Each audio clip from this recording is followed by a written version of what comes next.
Hello and welcome back to A History of the Forgotten Realms. Guys, it's been a couple weeks since we've seen you. This feels weird. Not that we haven't been in our office. We've been in here twice talking with our friend Crit Crafters. We were just in here with Megan a few hours ago recording a new episode of the Thieves Guild. I simultaneously have not been here talking to you guys and also very much talking to you guys. All the time talking to you guys. Um, God, we have announcements. Dudes, we have a Patreon over at patreon.com/ATK of opportunity. I just put up a new batch of extras. And soon the second half of the Patreon exclusive Thieves Guild podcast will go up this weekend. We have a P.O. box per request now. That's freaking wild. I'm figuring out how to build a website. This is nuts. And we're looking at expanding our programming options. You guys spoil us, and that is super duper cool. Speaking of spoiling us, I'm gonna let my adventurers spoil you. Say hello, everyone. They can Hello. see you Hi. now. Goodbye, adventurers. Oh God, not this again. How is everyone doing, huh? Tired, exhausted. Good. I'm ready to go. Just in the mood But for I am. for pirating then. Briefly.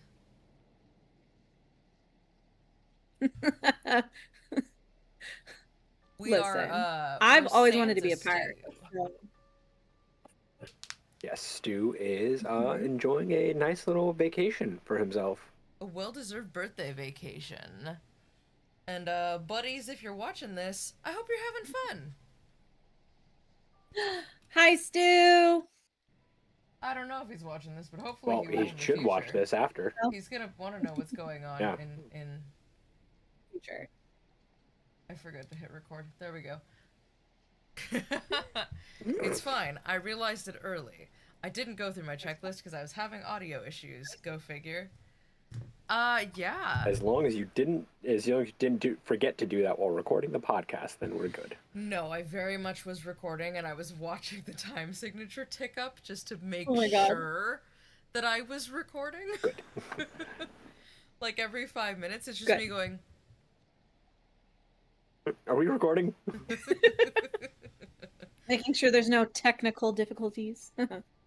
Who wants to give me a rundown of where I left you last session, or do we need a refresher?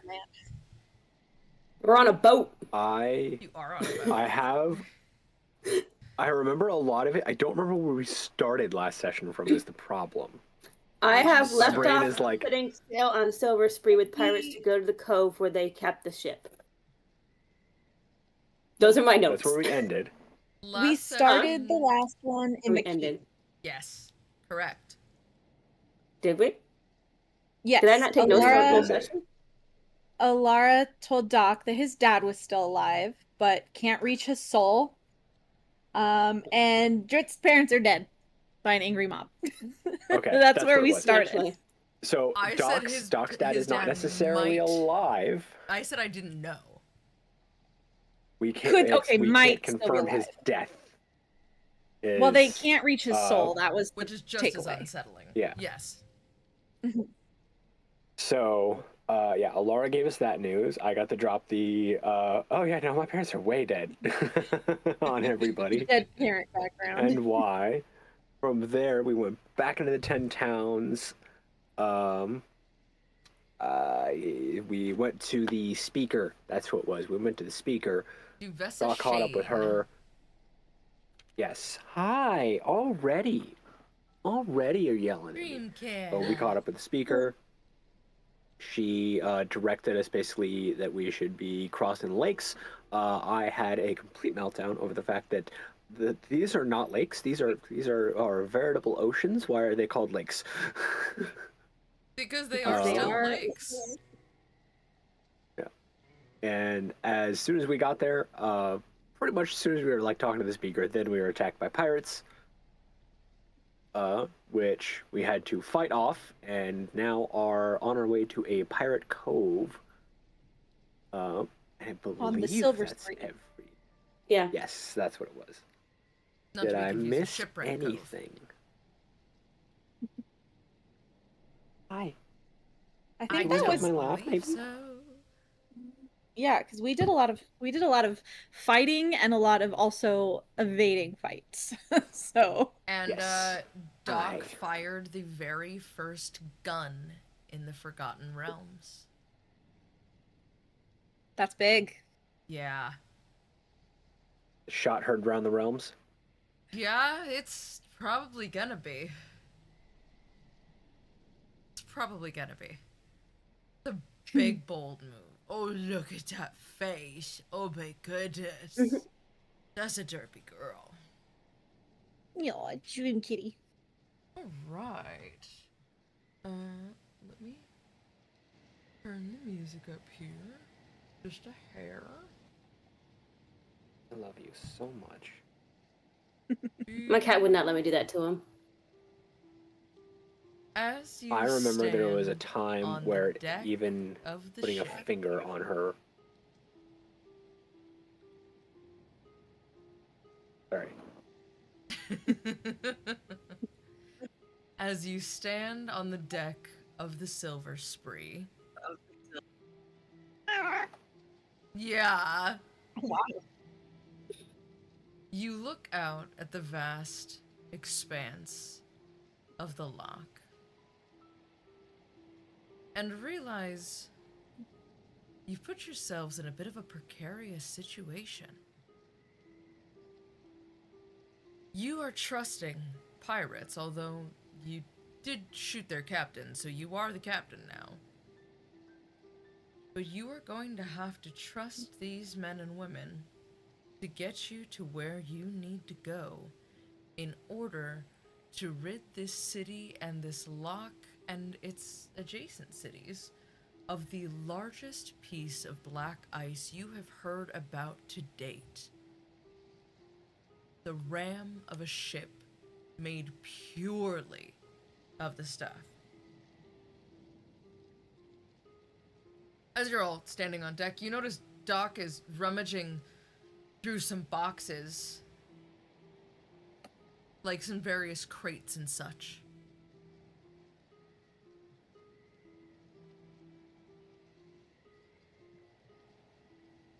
Doc, you doing all right there, buddy? Oh, yeah, I'm looking for I really wanted a hat, and I figured, I mean, they're pirates, they must have one laying around, right? So I figured it's our boat now. I was just gonna go rummaging through the crates, and one of the pirates turns and goes, "You think we carry spare hats? No. Why would that make sense?"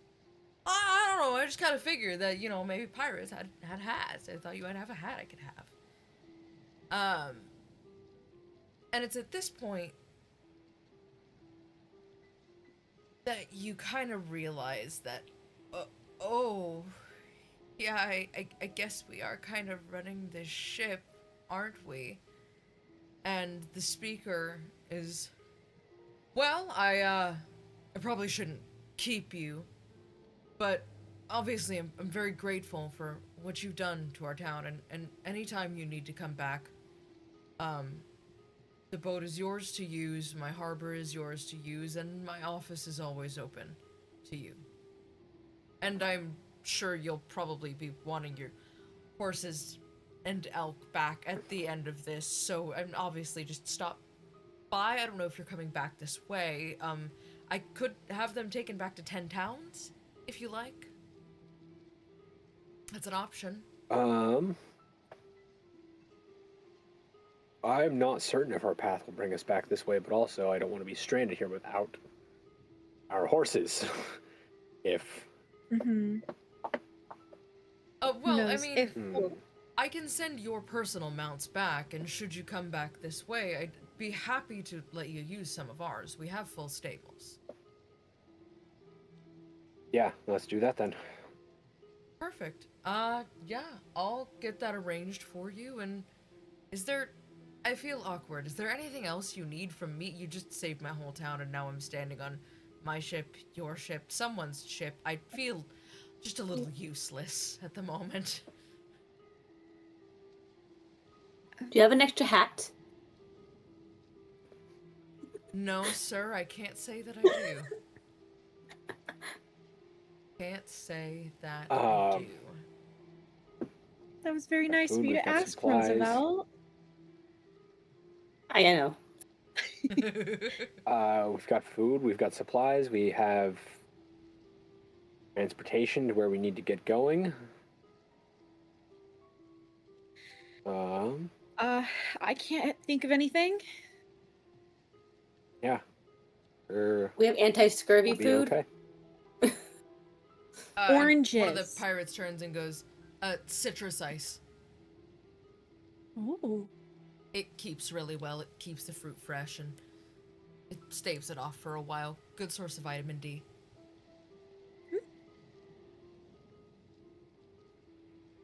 Well, I guess you should be shoving off then, and I'll be here.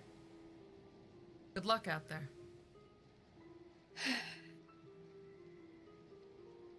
Yeah, we're gonna eat it. And he turns and he goes, before I go, one more thing. And he pulls out a small bag. It's kind of rolled, and he hands it to Doc. And as Doc opens it, he is kind of looking at these kind of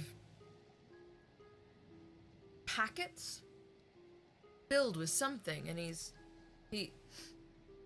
sniffs and he goes, smoke powder. I don't know how you're planning to destroy the ram of the ship, but had you not have come along, someone would have had to do it, so it's yours now. If you light the fuse at one end, it should set off a chain reaction in the smoke powder. It might be helpful. It might blow up the entire ship. It might be helpful. Remains to be seen.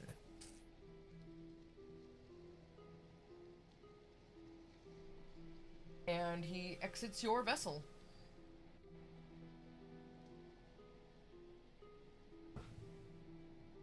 Right, so should we, Oh. I can't remember, I cannot remember the name of where we're supposed to be going from here, and it's driving me insane. I just put Cove where they're keeping the ship. I didn't put a name down. Yeah, I just Pirates Cove You're down. in... Hang on. Where'd my map go? Crap! I believe you're headed to Caer-Dineval. Mm. It's either Caer-Dineval or Caer-Konig. But you are heading... Dineval. I think so, too. You are heading north upon the lake, to get to the cove in which these pirates keep their ship. I thought you found your map. It's just gonna be big. No, it's Twin Snakes. No, It's just more sour candy. Because I cannot be stopped, apparently. Got any twin cakes? I do. Why? Serving hands? Why? This isn't helping me. I don't know where the damn library is. In English or Spanish. Also, why are you on YouTube and not Twitch, you weirdo?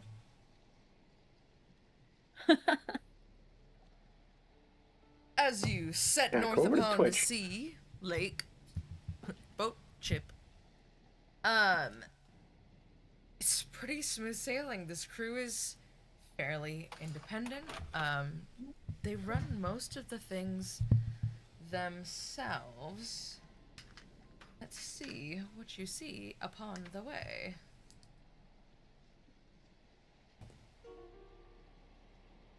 As you make your way... We did not have our flag up.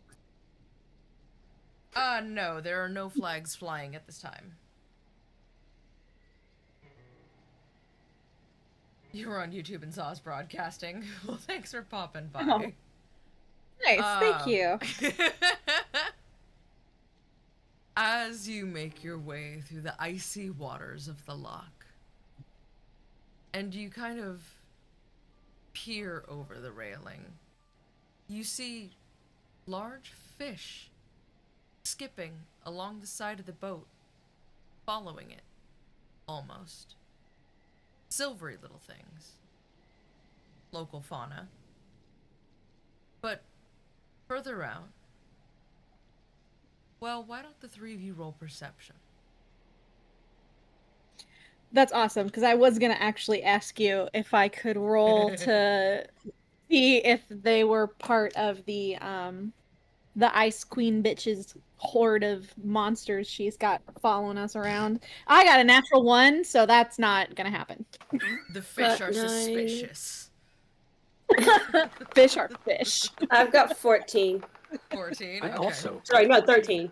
13, sorry. 13 and 14. You see something at a distance moving, large, but you can't make out what it is. And none of you are terribly familiar with what kind of creatures could reside in these chilly conditions. But, yeah, something out there's moving. As you continue. How far out are we talking? About 300-400 feet. And we're heading straight towards them, or we No, get this past is them? alongside you. This is just kind of something you're seeing further out. Got it. At the moment, it doesn't seem to be anywhere in your path. Good to know, good to know. I mean, unless I can roll again, I'll just keep an eye on it as we keep passing. It's not like I can walk over to it and get a closer look. I'm just paranoid she's watching us. It probably is. You also, all of you see this. A very large raven lands upon one of the masts. Larger than... That's a good omen. Should be reasonable. This is a big bird.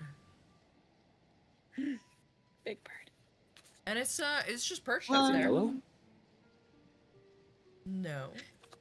So let me It's cut. Big Bird. With Big with Bird. my new conclave that I have for our level 3, I can cast speak with animals always. Like, it's basically a cantrip now. Like, I can Okay. always just speak with animals. Okay. So I want to talk to it. All right. What do you say to the bird? She's gonna look up there and be like, hello? As you peer up to say hello, Drisden, Roosevelt, and Doc, what you hear is just the mere clickings of a raven. A little bit loud. It's a very large corvid. But, Uriel, what you hear is a chorus of 1,000 whispers, undiscernible and incessant. Oh. Alright. Because Imre is hella paranoid. Listen here! If you're the Frost Maiden, get the fuck off our boat! She's going right at it. And it just looks down you and kind of tilts its head to the side, and suddenly the whispers come together as one and go, "Shh. I know not of this Frost Maiden of which you speak. I am simply looking for a place to rest my weary wings. Now, if you're not going to throw me a fish or something shiny, if you don't mind, I think I'm perfectly happy resting here." Crit Crafters rated us with a party of 38 viewers. Holy Oh, wow! Hi, Wow. Crit Crafters. Hey, welcome. everybody. Thank How was you, your Welcome. Crit Crafters. stream, man? What's Welcome. up? Let's go, Hi. friends! Hi, friends. I hope your stream was good. I hope your stream was great. Hey. Yeah, the the bird wishes not to be perceived. Hello, connected Okay. gamers. Oh, thank you for the follow. Oh, thank Who's you. that? Samson of everybody. Ireland is now following us. Hey. Thank you. Oh my gosh, nice. Oh, I'm so glad glad it you're went good. Ugh. Oh, streamer cat, hello. At the perfect time. Say hi to the audience. Hi, baby. Say hi. The bird can feel you still. Oh my god, thank you, Jericho. Thank you, Metal Rugby Star. Thank you, TMA Dax. Wow. The bird can feel you still looking at it, and it peers at you once more, and in just that chorus of whispers is like, didn't you hear what I said? I wish not to be observed, mortal. Oh, thank you, TNA. Okay, you know, maybe I'm just not used to like speaking to animals right now, but thanks, connected gamers.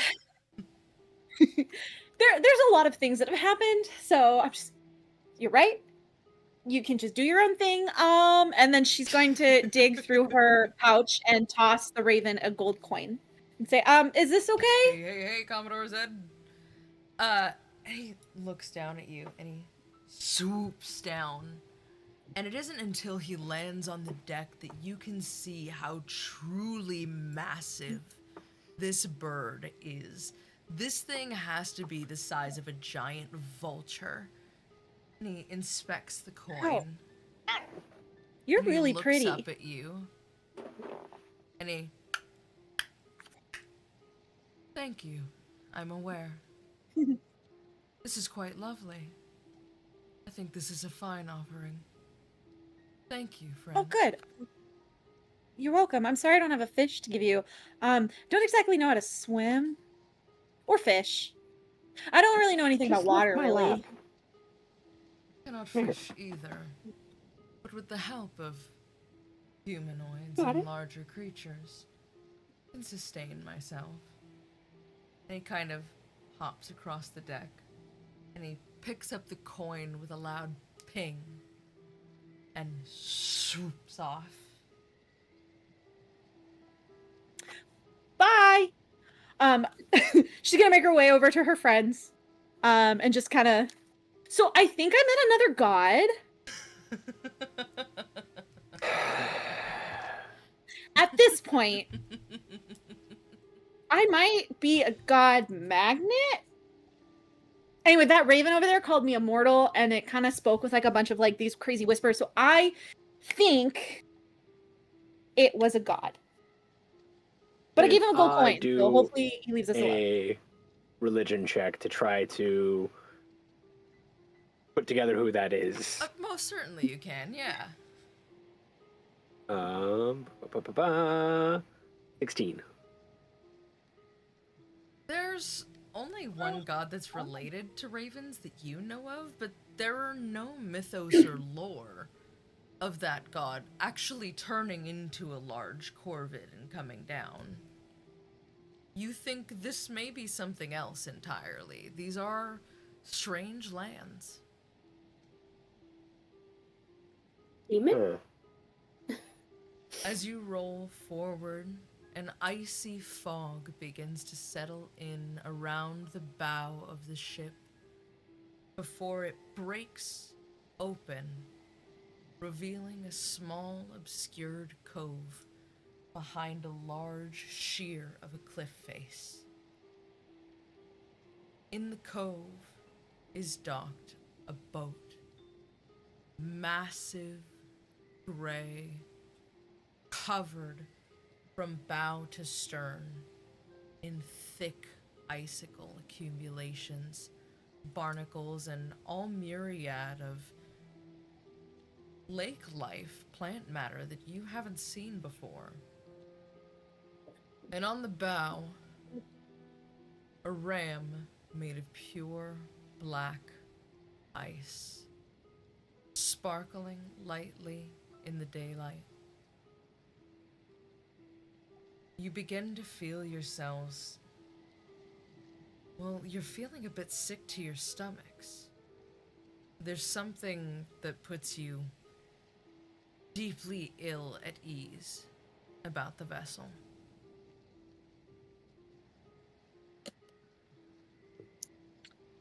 It's the black eyes. And you pull Yeah, I up mean, alongside her. Can we tell if there's anybody on the ship? yeah, the I was icicles and the gonna- barnacles like make me think that like has it been docked for a while or I was gonna ask if I could, like, we could roll for perception to see how long it's been sitting there. Sure thing. Okay. Hopefully not another natural one. Oh. That is... Where is my perception? That's 23. Your whole thing is nature, and while you're not good with ice, you are pretty handy with accumulatings of sand and stone formations over time. And this doesn't look like something that's been sitting stationary. It's almost as if the ice has become part of the ship itself. Hmm. There is no one on the ship. They stretch some gangplanks across as they pull your own ship up beside it. The sails are rolled up. The flag whips in the wind, the end of it making sharp sounds of breaking glass, having sat in the icy wind for so long. And the wall behind the ship of this harbor looks almost like one giant frozen wave. Ooh. real quick, I want to pull one of the other crew that I know is. Oh, excuse me. Oh my god. Too early. I've been sailing around these parts for a while. Aye, what can I help you with?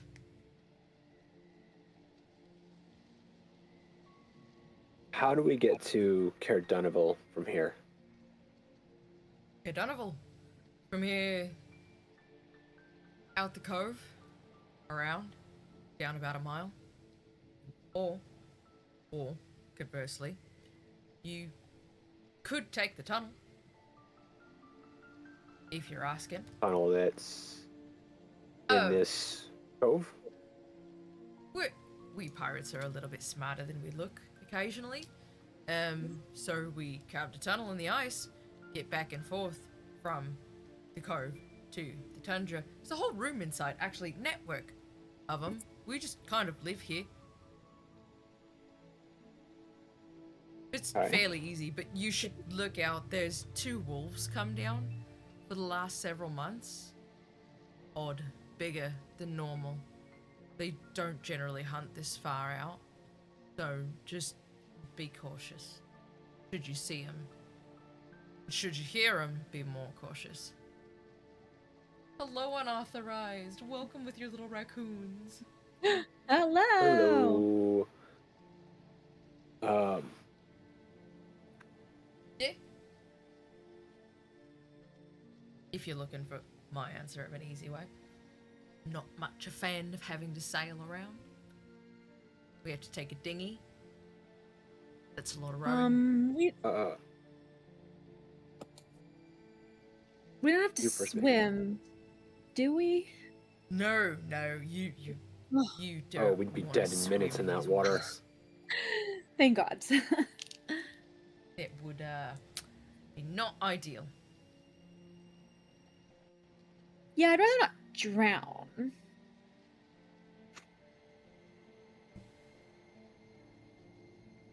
Oh, not the yawn. You can knock that shit off. Oh. Okay, let's search the ship, make sure no one's on it. Sneaky, sneaky. As you search the ship, from top to bottom, you find no crew, as the crew expected you not to.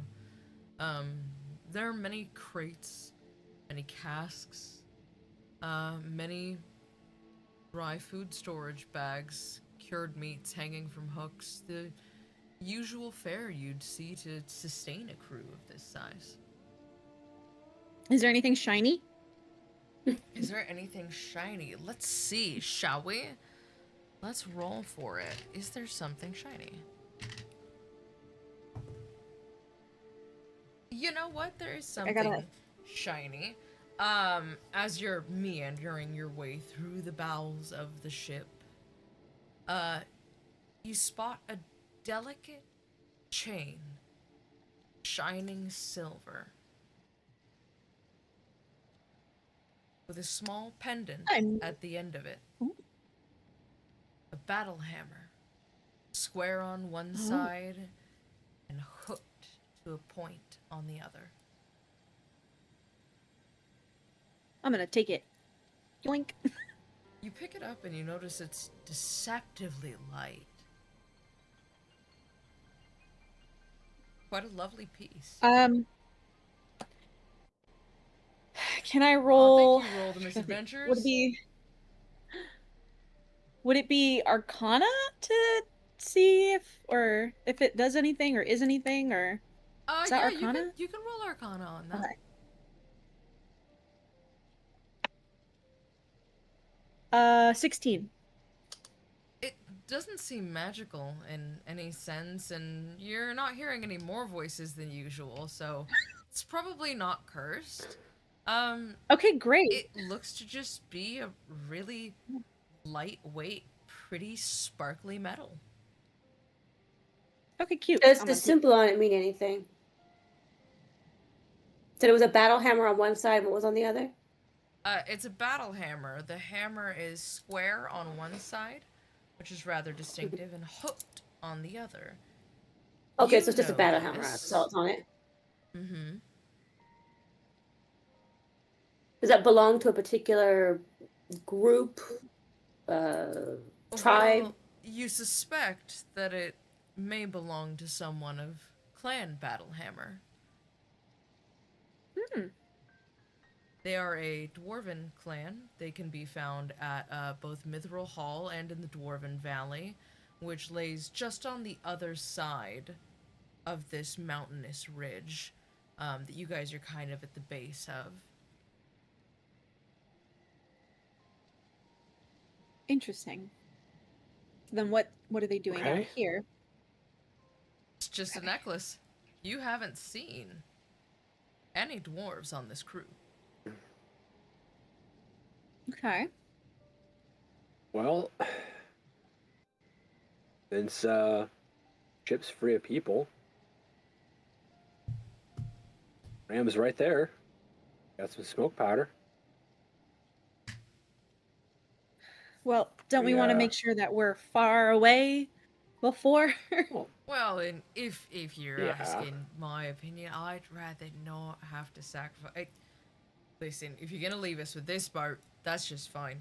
We can do this, we can make a living. That man offered us a career as merchant marines, and we are happy to take it. That is much better than having to steal for scraps.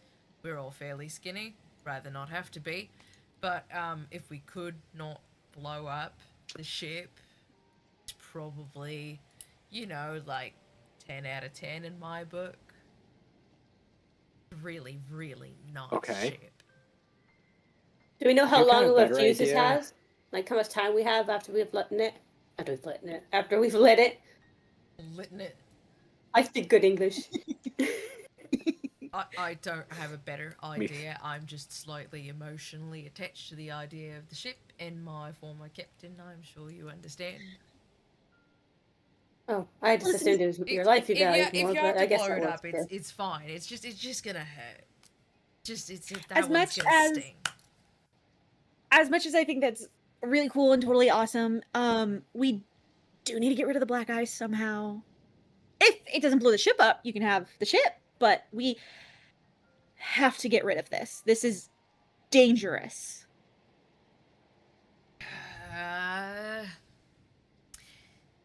Suppose you probably If you can help us You figure got out a a better way. idea how to remove that Wait. ram safely or transport it somewhere else to be blown up safely? Not particularly. Why are we justifying our actions to a pirate? We are the captains. What are you doing? We're trying to be nice people. No, they're asking the cat what she's doing, not you guys. Very accommodating pirate. No, he's just an idiot. Full disclosure, he's just a little bit of an idiot. He just kind of emotionally attached to the ship. I've lived here a little while. I don't know, a little bit partial to it. But I also don't want to starve. But if you have to blow it up, I guess that's fine. And he just kind of keeps rambling. Look, if you can find a way to help us remove this black ice without ruining the ship, you can have the ship. I cannot. Then you might not get the ship. Can I have the flag? Isn't it? Can I roll perception to check his motives? Because he's a little too into the ship. Sure, you can roll insight for me.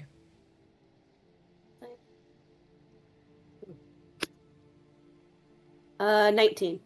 He's just a little dumb. Okay. Okay. I guess those people exist. Even Hey, in at least he fantasy doesn't want to worlds. use the black eyes. Okay. Because even if we remove it without securing it on any other thing, it's just going to fall in the water where it can be recovered by somebody. We need to destroy the ice. And how do you plan on doing that? We have smoke powder. There's gonna be a powder. bush. Powder. I'm asking you as a DM, not as a character. This is not a character asking you how you plan on doing it. I'm asking you, what are you doing in this moment? Are you going to keep engaging with the stupid guy, or are you going to go use your tools and get rid of the ice? Oh yeah, no, I'm gonna Disengage. start. That went on a little bit longer than I anticipated it to, and I don't really have any more backstory for that guy. It was really those 3 sentences. Honestly, good, because I was like, bro, Classic Dungeons and we Dragons. don't have a fit. Like, I don't want to blow the ship up either. We don't have an option. Mm-hmm. None of us are strong enough magically. The best someone has is mage guys hand. are all so Which that kind. might be a little too girthy for that. You guys are all so sweet. I'm over here wondering what the heck they're doing. Like, why? Like, am I just going to help people? Like, if this helps them out, but we're just going to blow They're therapists, darling. You don't know that. Look, I try to leave things better as I found them, okay? Better as you found them? Okay. All right. Nope, better than I found them. Game plan. Move the ship. Shoot the black ice with smoke powder. Boom. Boom. Yeah? How exactly? Isn't the smoke powder just like a bag of like loose powder with like a what do you call the string that comes out of it? Fuse. Fuse. So how are we affixing it to the black ice? Well, I was gonna say we lash it. Sorry, DM you first.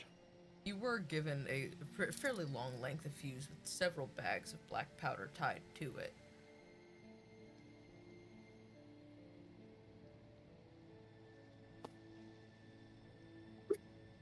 Just lasso it over there. Figured Okay.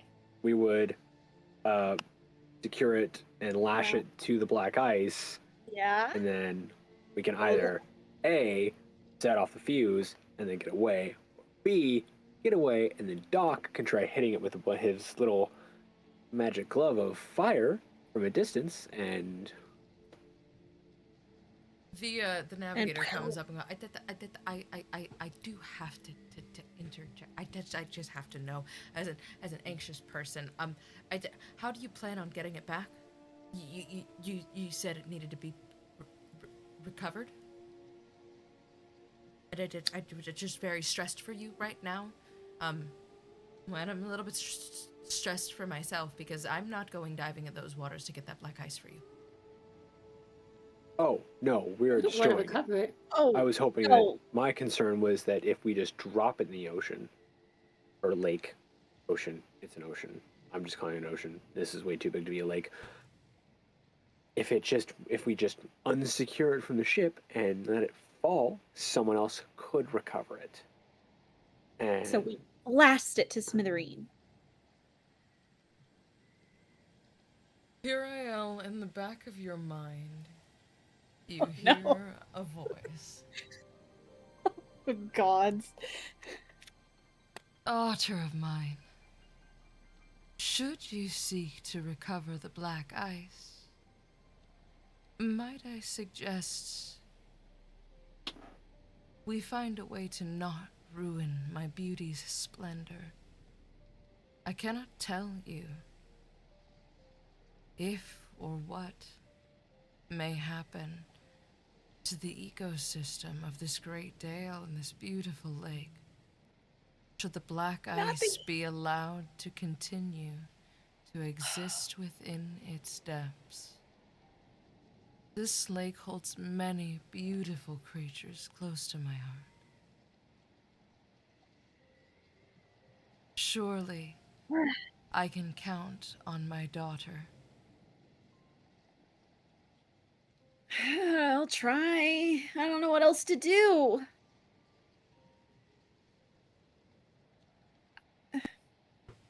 We're not strong enough.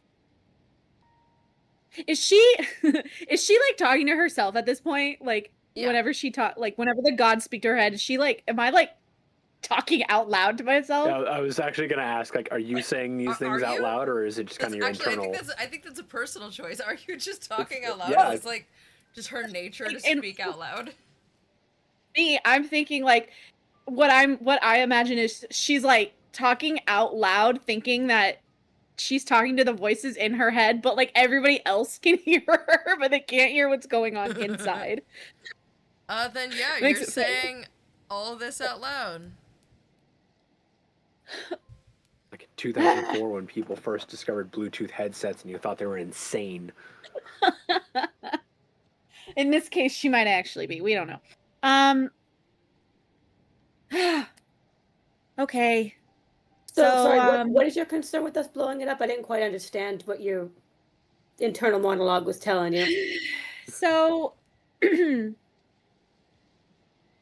god in my head, I'm assuming it's Ilmater, because he's the only one who calls me daughter at this point, says that if we blow up this black ice, it will disastrously harm the ecosystem. Okay. Actually, that's what I kind of thought, but I want to make sure. You recognize it to be the voice of Mialiki. Oh, just kidding. I amend that. It is the daughter of Sylvanus, Mialiki, who said that. The voices get mixed up in my head. Maintaining the natural cycles of life and death within ecosystems. Look, there's so many gods in my head at this point. I don't even know who's who unless they're something. I'm sorry. If we destroy it, it's not going into the water. Isn't it the whole point? Kind of like blow it up and disintegrate it? Long story short, no matter what we do, it's going to harm the ecosystem. And I don't like that. Because the gods then what do you You propose expect in the me to alternative? drag this through the ice and snow and tundra? I have an idea. For God knows how long. I have an idea. Why don't we steal the ship? It's a perfectly good ship. Why don't we steal the ship? We wanted to be pirates by that quantity of black Let's ice. Be pirates. Could theoretically bring it around to the city, though you would have to be obviously careful if you still plan on blowing it up about at what distance from the city you do that. But who knows? Someone in town may have better ideas, better modes of disposal, transportation, something. Okay, I'm stressed about doing that. I've been stressed about doing that because I don't want that doing its little woo woo on me His little and woo shit. making me Okay. forget things. Fair That's why I was choice. like, oh yeah, we destroy it. The But now it's like, oh, ecosystem can destroying it. rebuild. It's No, fine. I do not want to be on the bad side of a goddess that's in my head.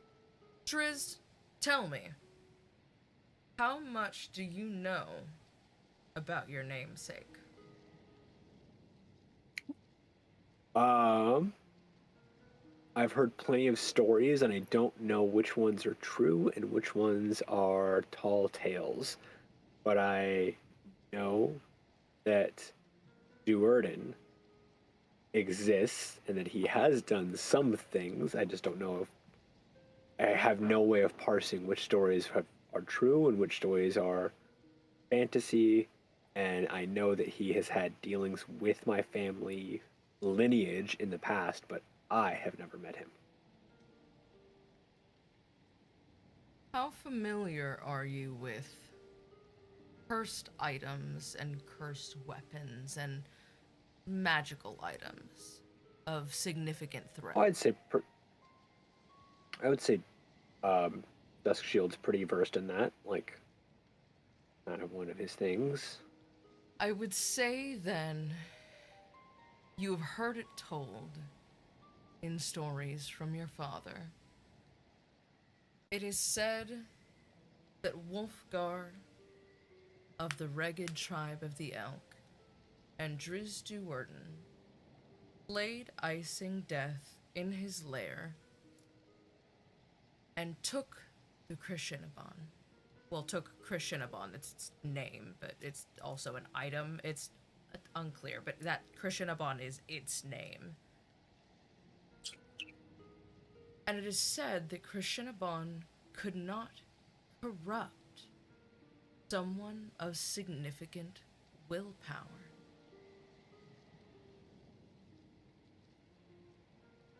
Oh, there must be a cat doing things. Oh.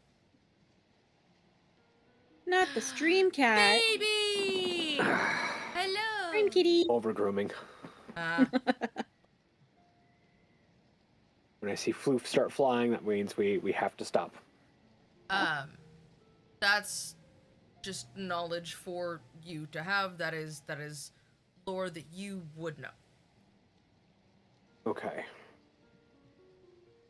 Well, I'm gonna guess I should act on that because wouldn't have given that to me for nothing. I mean, I just figured you should probably have given it to you earlier.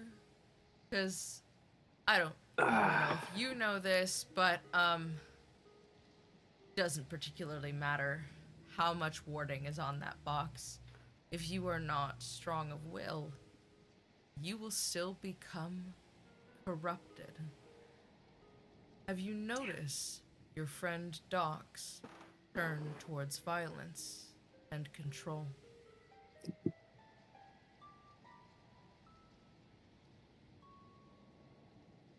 From the... Sorry, hold on. Say that again?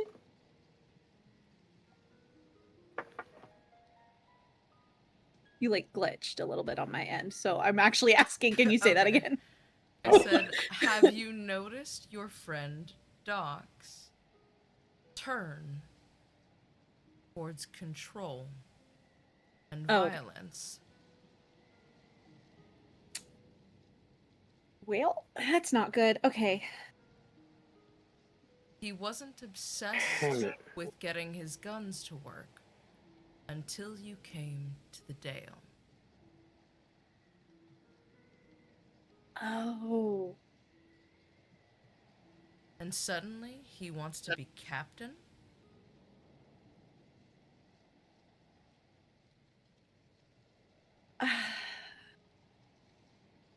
So what we're gonna do is we're gonna tie him up and throw him in the brig and knock him out and make sure he is, he's safe. Okay, that's. So we're gonna werewolf him. Got it. Say, why don't you I guys was gonna roll say, like, what next? Then we're perception? gonna get him a nice farm. After we go No, see roll the perception to sunset. see how he's doing right now, because we're so close to the black ice. Yay! Oh no. I actually don't mind the idea of tying the fella up down below. That Damn, came out wrong. Something I came put him out. in the grave. I got a 9. Kelly is the queen of that. Oh my god. Sorry. No, it's fine. It's great.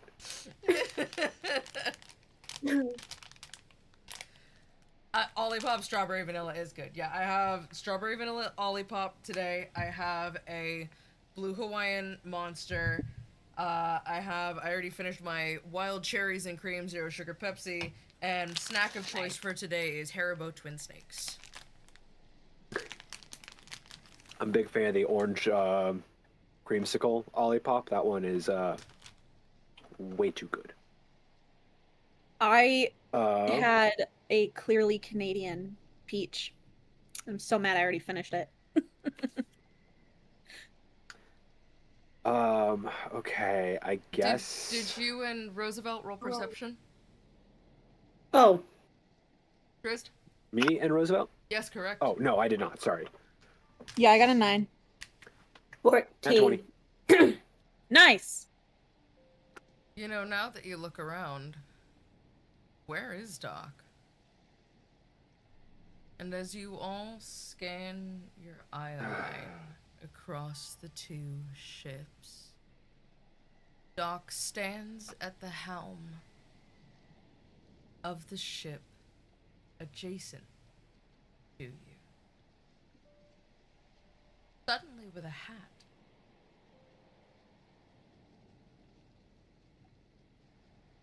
Does he look like he's trying to move it?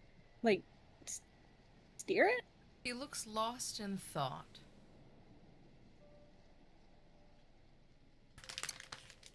Oh, damn. Do we notice any odd behavior from any of the crew that maybe he's like kind of gotten to the ears of, maybe to try to get them to literally go with him and become his crew? I was gonna just say, is he in earshot right now? Mm-hmm. Like, can I Hey, Doc.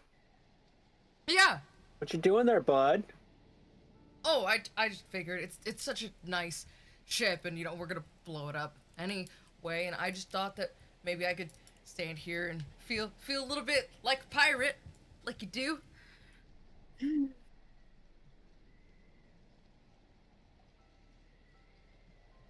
Man. Hey. His fingers are I wanna- twitching. Yeah, I was gonna be like, can I roll for perception to see if I can tell if he's gonna make a move or something? Because that don't seem right. His eyes all funky. The fingers. You got anything you need to tell us, buddy? Gloved hand. Oh, are hell no. twitching. Oh well, you know, I'm just having fun. It's cool. I'm just having fun. Hey, do you know how to get the sails down on this thing? I just really love to see it, and it's full. You know. Imre's going to slowly reach for one of her hold person arrows. Okay, roll sleight of hand. Okay. Oh, where is it? Sleight of hand. Okay. That is a 16. He doesn't see it. Okay. You are holding one of your hold person arrows. Say, why don't that guy had a good point. Why don't we take it around to the city? That could be pretty cool. I mean, it shouldn't go to waste, you know, before we have to. That someone there might be able to, you know, help us. And She's gonna kind of start sliding over a little bit, just to get out of view. Perio, what are you doing? Are you coming to help me get the sails down? Yeah, I want to see if I can figure out. I mean, I don't know anything about sailing, but I want to help you, buddy. Oh, I think I think the ropes should let him down. In theory, I don't really boat. You know, maybe we could get the crew over here. Right. And the crew, many of them are looking around uncomfortably. A couple of them have positioned themselves much further back. They seem to be feeling unwell.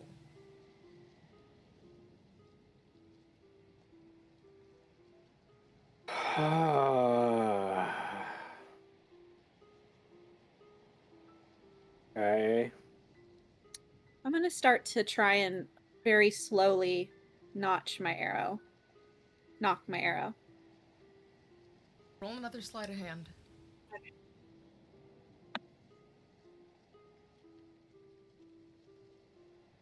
17.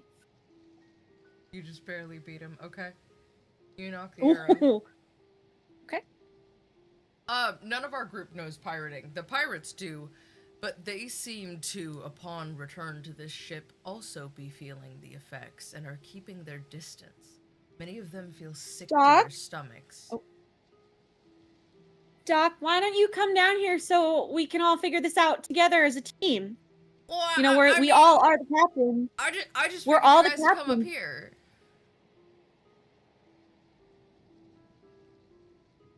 How far away is the other ship?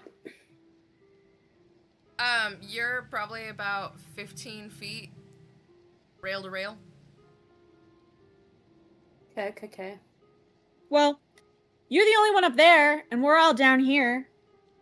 And maybe some of the crew wouldn't be able to hear you. So maybe you should come down and join us. Roll persuasion. Ooh. Oh, shit. Okay.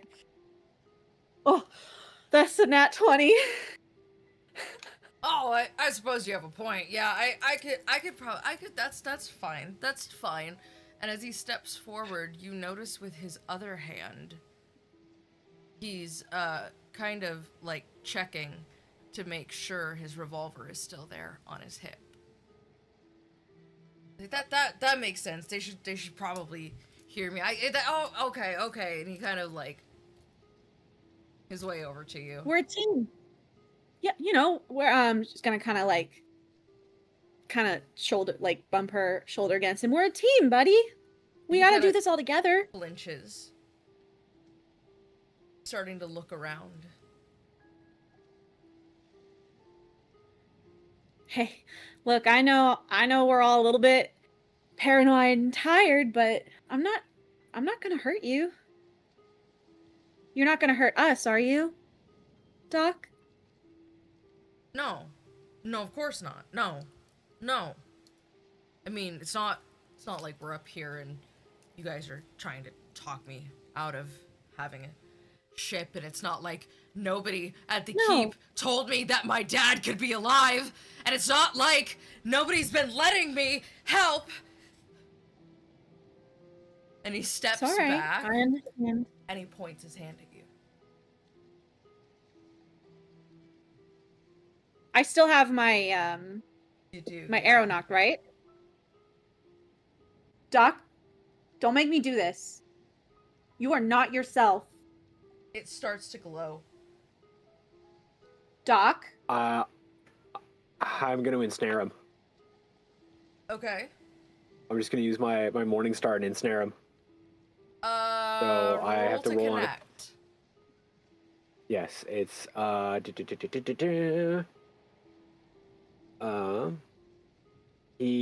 so it's gonna be a contested acrobatics or athletics check against my attack roll. Okay.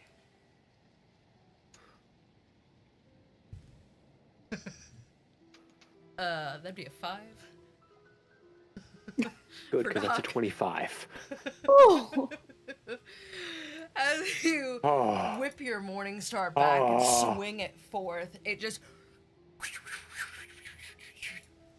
wraps up around Doc's body until it just kind of gunk in the side of his helmet, and he just I'm gonna look at Juris and be like, you couldn't have done that earlier? Doc's a little unconscious, prone on the deck, but the glove stops glowing. You got me trying to talk him. You got me trying to talk him down, and I can't talk to people on a day. What is wrong with you? Okay, one, you looked like you had that until the glove started glowing. Number one. Absolutely Two, did not have violence that. is the last option. It's an option, but it's the last one, okay? Violence is an answer. Our It friend- might be the But right it's one of our answer, but friends. it's an answer.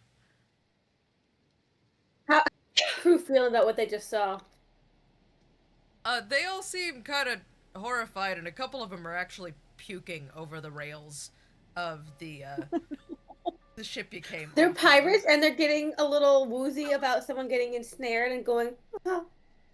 About the black ice Like he died. and its corruption. Oh. They've been away Oh, from shit. this Got it. ship for a significant enough amount of time that they are now fearful of the ice. Oh, damn. Cool. Okay. So, well, before I say this, do I notice? Does Driz notice that anyone is looking like sketched out by it? You notice that they all seem really pensive, and that they are, like, as far away as they can put their bodies, they are putting their bodies. Okay. Only the Should one we of them move? has come over to you guys, and he seems utterly unaffected. Like, he just kind of wanted to know what was going to happen to the ship, but he's not, like, twitchy. He seems weirdly normal. Is he like Honestly- Fry? He's got that one thing in his brain that only like that the balls they can't perceive. He's immune from the stupidity causing brains or whatever. Yeah, those flowing brains. I can't remember what they're called, but The I just had a things. thought. no, that's the brain slug. Those are different. Yeah, he's immune from that because he's too stupid. They starve. That was Yeah, the whole but- plot point. No, there's a different one. There is the. Oh no, they do use the brain slugs Yeah. too, don't they? Megan, you yeah, were asking? yeah. Anyway, sorry. I was gonna say no. I had a thought. Okay. So like in character thought, but like I don't know why Megan I touched my hand. I don't know why. Anyway, Emery's just kind of look at the very curiously at the black ice. She was like, maybe there's a way that these other pirates got around the black ice magic. There has to be something that can negate this, right? I don't think so. I think the only way through it is if you basically are lucky enough to be a good person. Well, then what is keeping them from there has to be something that was keeping them from attacking each other. Right? No, because think of the ragged tribesmen from the tribe of the bear. They were all unified in attacking the tribe of the elk. There has to be an answer to this. Oh, well, if there is, I don't think we're gonna find it here. Like, you're correct. I don't think we're gonna find an answer here. I think our only option is to say, and I'm gonna turn to the one dude. Can you help the three of us while he is in the brig? Oh! Oh no. Did you miss a hop? She tried to. No, No. she tried to hop up. Her front peats grabbed this, and then I just saw her face go. Oh no! Oh. Sure did it. She did not have. No, she doesn't have the upper body strength to pull herself up. Aw. She's like, it literally, her butt touched the ground the moment she like started to slide. It's just, Aw. I know she was scared. He's like, Ah, yeah, I don't see why not. I could help. Oh, hey, you put him in the brig. Yeah, this one. we're gonna put him in the brig of this ship. Or this one. Oh, but no. No, okay, wait.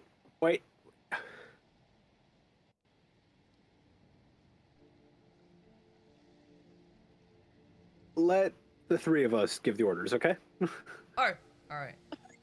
Sorry. Didn't Okay, mean to Thank you. step on toes, captains.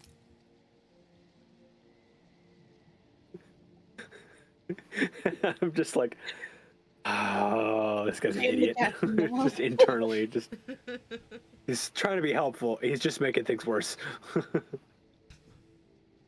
So, can you, as I was saying though, can you help the three of us pilot that ship where we need to go so the rest of this crew can take the original ship we got here in and get out of here? And we'll take the ship with the ram and find something to do with it. I have some ideas. So. Never taught people how to sail before, but it's not stopping me. Can you teach somebody how to swim? You don't want to learn to swim here. Yeah, I was just no. Okay. And I'm gonna look at the rest of the crew. Is anyone else feeling a little I don't know, witchy? And they all kind of look around at each other, and one of them just goes, no, Captain, we're all just feeling a little green in our gills.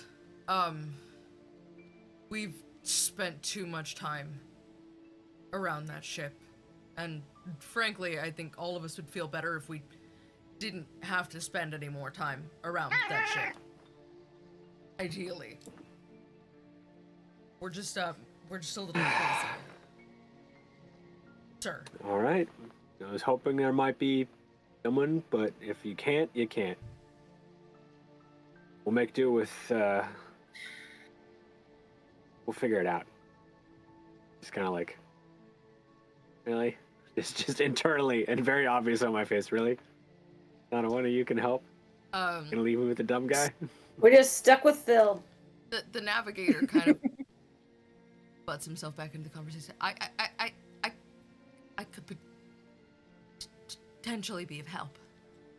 I am wary of being on the ship for prolonged periods of time, but dependent on what it is you'd like to do, I could certainly be helpful in navigating you. And I am a bit of a sailor myself, and I'm concerned about the black ice, but it doesn't seem to make me go crazy like the rest of them. My last several months are shockingly sober. Just promise to get me away from it as fast as possible. Yeah, I just want to get this thing to Care Dunable. I have ideas that could go sideways, but I was pretty just like, no, let's just blow it up and leave it in the ocean. Nope, can't do that. Then, Somebody has a heart for the lake people, creatures. Listen. A goddess yes. told me The it was lake a people bad of idea. Icewind Dale, famed creatures of Loch Denishire. Fearsome they are, with strong traditions and fins or some shit. This has definitely been a thing the whole time.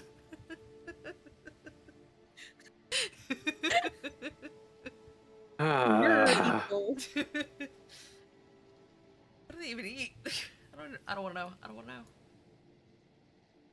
I know what mer people look like in this realm. I don't know. I'm good. Oh, I We don't. can skip so those. okay. They look like are we talking bottom half fish or top with half? pecs. Ugh. It's like fish from the hip Wait, like down, the fish in... dude from like, or chick from belt to neck, and then like fish face.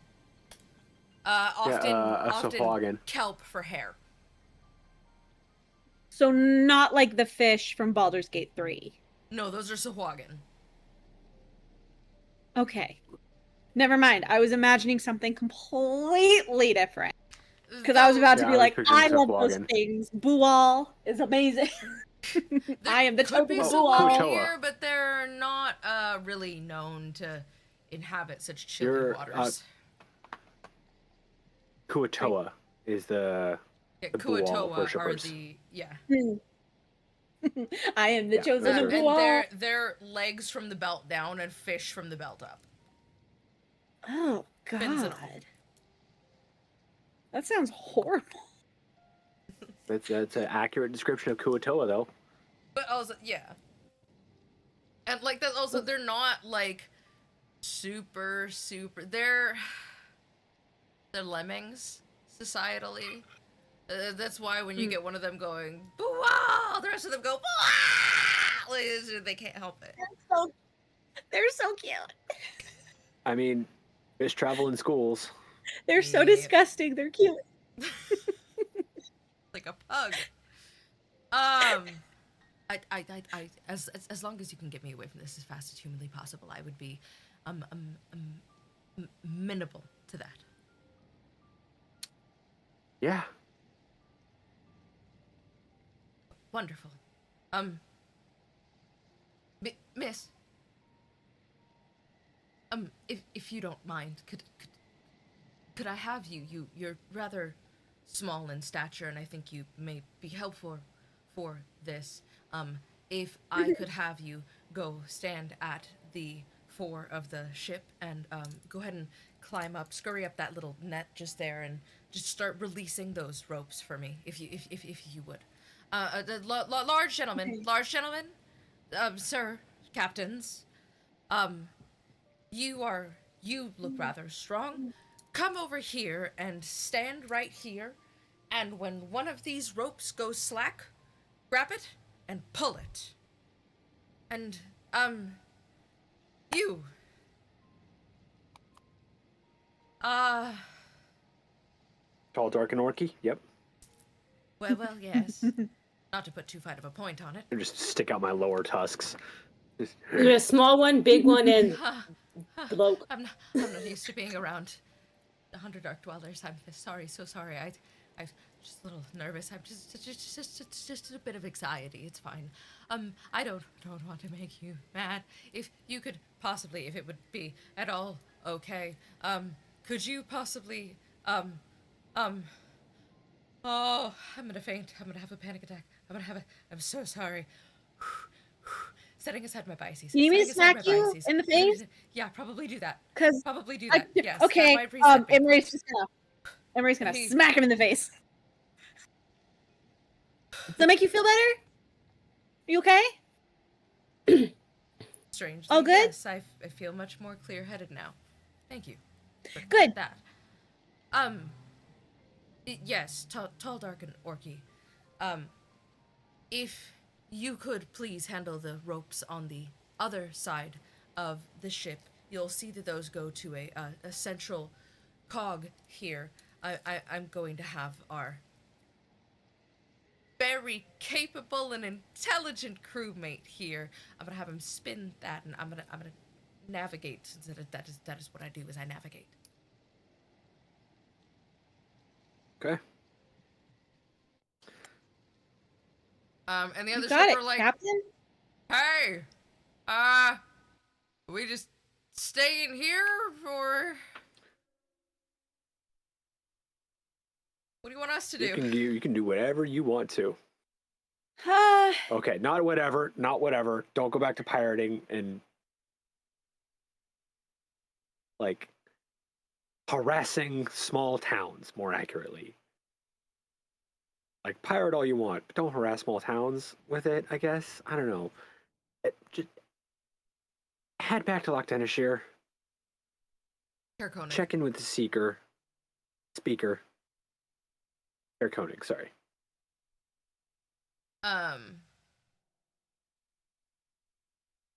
Sorry, not Kerkonig. Oh my god, what the fuck is the town called? What is that town? It's not Bryn Shander. No, it's not Bryn Shander. East Haven. East Haven. East Haven. Head on back to East Haven, check in with the speaker, and I don't know, help rebuild the town you just put a bunch of cannonballs in. Jesus. What do you say, gentlemen? 3 hots in a cot? Work for a living? Guaranteed food? Rebuild a town? Maybe have a house? Could get you a wife someday? Or a husband? I don't really care. Or a really mean goat. A really mean goat. Goats aren't mean. They're just misunderstood. Yeah, but Karlak wants a really mean goat. She doesn't know that she's quite ready for children. But a really mean goat. And the crew just kind of with a resounding like, yeah! Like, they seem actually rather excited to have guaranteed food. 9 to 5. 9 to 5. I mean... So, yeah. They need no further convincing before they all just go, yeah, we're fucking out of here. I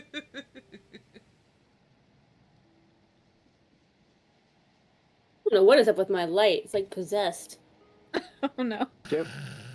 Yeah, it's like an auto brightness setting just wants to keep going on and flashbanging you and by extension us. And the whole room, yeah. Or maybe it's just my natural aura. Who knows? I'll say Sitting because there aura it's just the 6 of you, and one of you is not terribly helpful at the moment. So really there's 5 of you trying to pilot this ship. It's gonna take you the better part of an hour to get it around the Horn to Caer Dineval, despite it only being about 2 nautical miles away and 1 mile by land. Because this is rough, but you managed to get it there.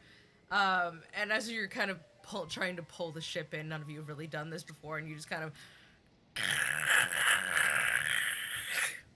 into the end of a dock. You're good. You're good. You're good. You're good. No, even better. Who here has seen Galaxy Quest? The flying. Oh, no, God, I was yeah. thinking about SpongeBob and the Flying Dutchman. And all of them just... You're good. You're good.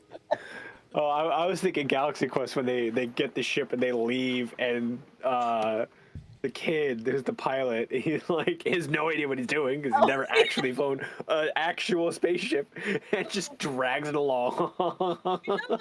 I feel like that's a movie I'm gonna put on my list for the podcast is Galaxy Quest. I fucking love Galaxy Quest. 100%. It's Honestly, very that's a D&D good one. group coded. Yeah. But yeah, you congratulations, welcome to Caer Dineval. You've made it, and you probably owe them for the dock a little. But you do notice now that you've actually rammed into the dock, this might be helpful. Because the black ice is now sitting over the top of some wood. You have a place to drop it onto, effectively, if you could figure out how to get it off there. Otherwise, you're gonna have to figure out how to back out of being inside of something you were supposed to be alongside. I know how to do that. We literally just blast. Sorry, by the do. way, I'm you right guys there. rolled an We'll 8 block neither on side of steering, our ship. which is why it took you so long. You guys, as a group, did not roll to pick up the skill of manning a ship very well. Maritime skills. Maritime We're skills. not pirates. Solid 8 out of 20. 4 out of 10. Good work, everyone. 2 out of 5. 40%'s not bad. Not at all.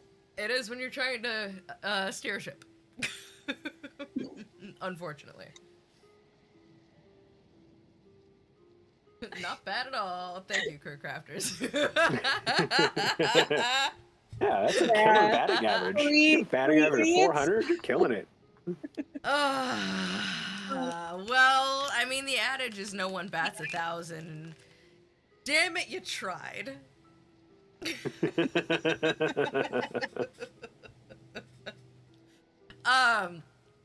Your navigator comes over, Thomas, and he just kind of sleds a gangplank down beside the nose of the ship and just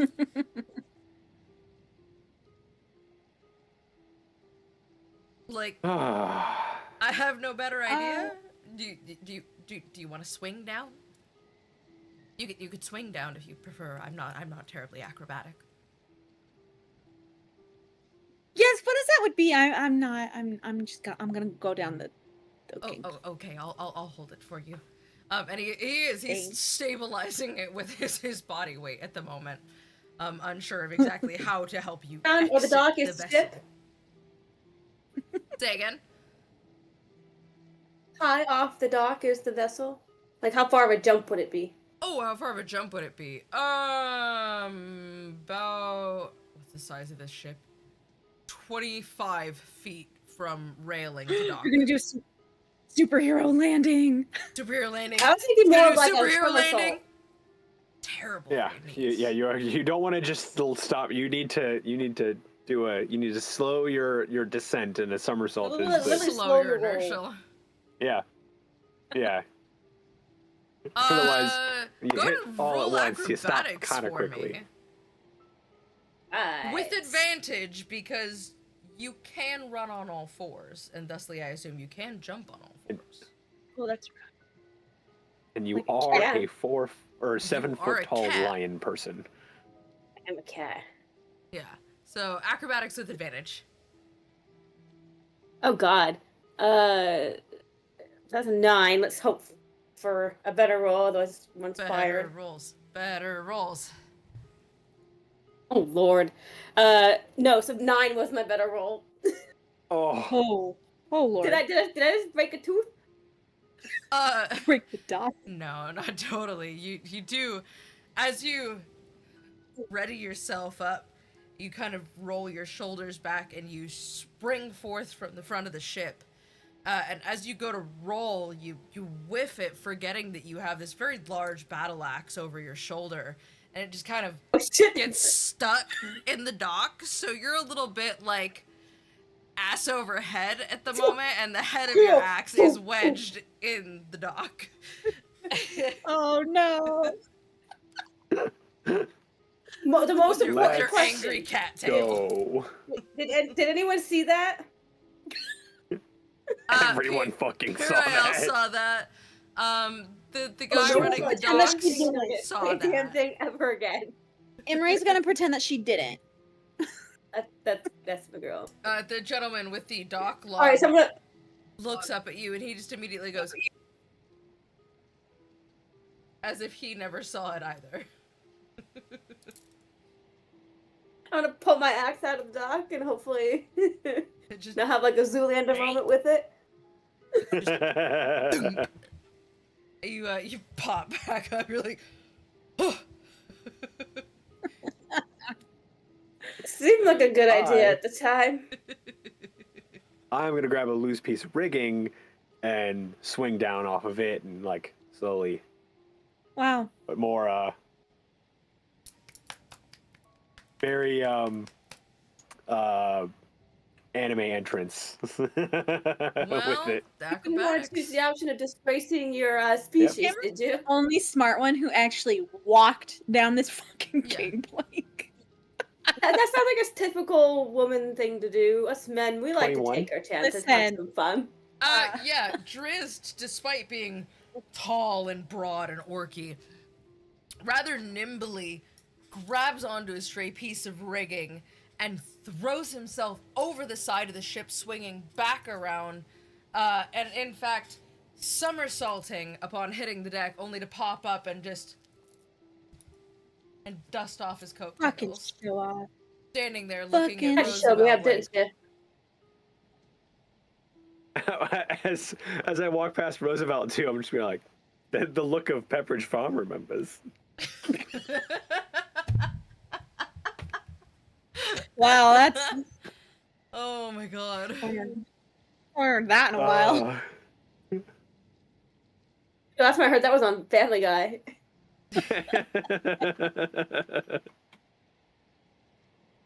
Yeah, you're all standing on the dock. The navigator has his way down with you, with nobody to hold the gangplank for him, but he's made it down.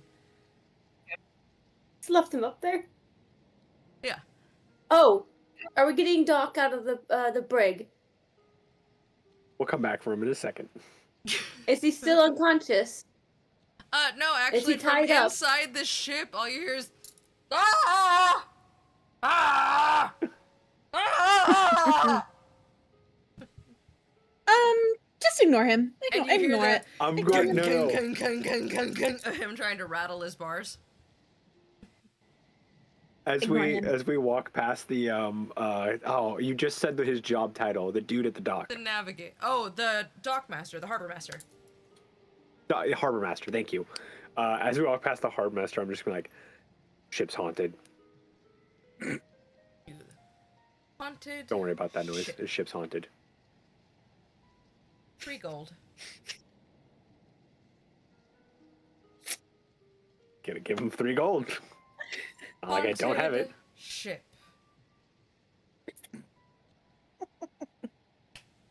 Welcome to Daredevil.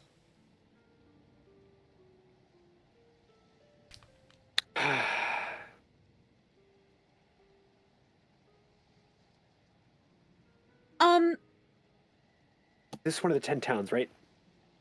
Yes. Okay. Emery's gonna look at Roosevelt and Dritz and be like, what were we supposed to do again? I don't remember. Apart from get the black ice off, we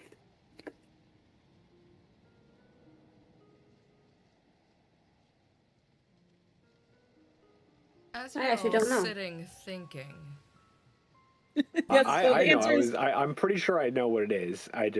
Kelly was, but yeah. If I wrote it down, I can't find it. if I remember correctly, the king of the ragged tribe of the Elk told us that we needed to head to the Dwarven Valley after heading back to Bryn Shander, and Speaker of Bryn Shander told us we also should help out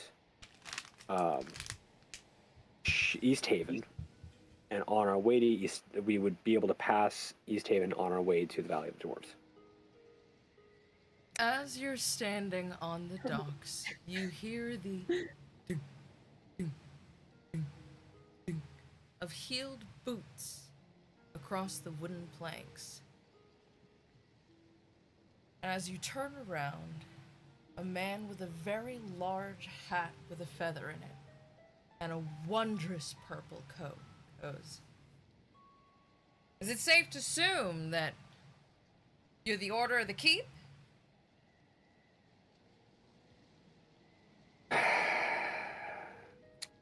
who's asking?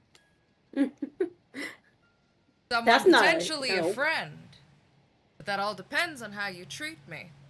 Not every day someone pulls into this port with a ship like that. Besides, I've heard that I may need to be offering you my apologies.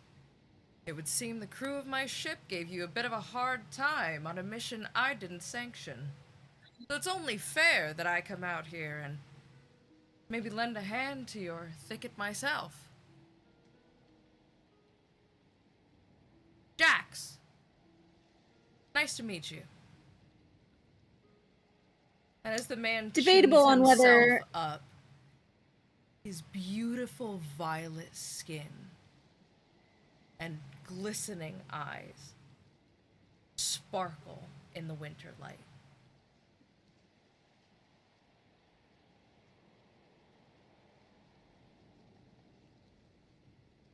So you're the pirate captain then? Debatable on whether many it's nice to meet things. you.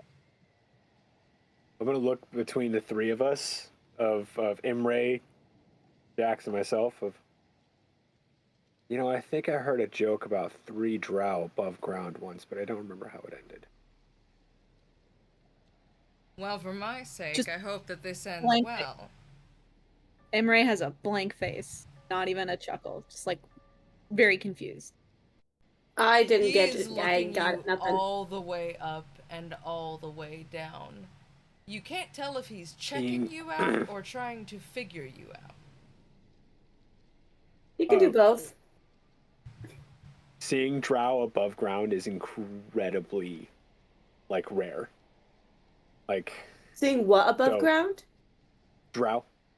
Dark elves. The dark elves. Got it. Okay. That's what I am half drow. Imre is full drow, and this gentleman is also drow. So not only seeing one above ground, but seeing three in one place is like not for Imre though. yes. It's not. It's you're the not odd uncommon for Imre, so she doesn't think twice about it. Yes. And Drizzt Yeah, had but up heard here, that especially in the Icewind Dale was a friend. Hi, Famous Snake, welcome. Hey. Drizzt had heard that Icewind hello. Dale was a friend of the Drow people, but never believed it himself, having never traveled here. So, are we gonna keep And staring at having me, or are you gonna lived in- introduce yourselves? Well, as well. Driz Darkglass. A pleasure. Imre crosses her arms over her chest and she's like narrowing her eyes. Does not say a single thing.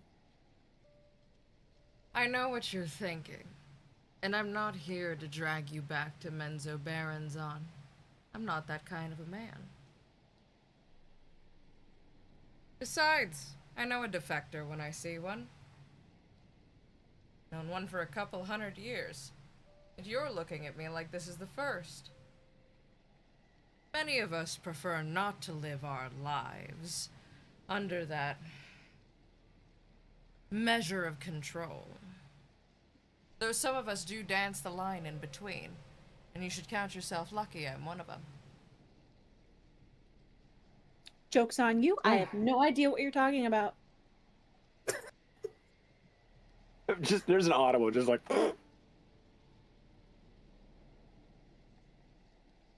Interesting. Very interesting. Especially since I have it on good authority that your people were the ones to save another old friend of mine. But what do I know about history?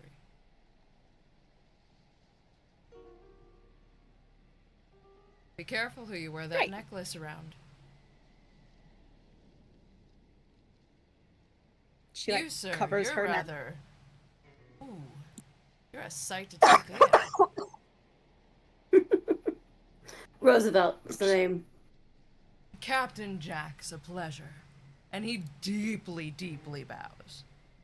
Like, flourishes his coat bows.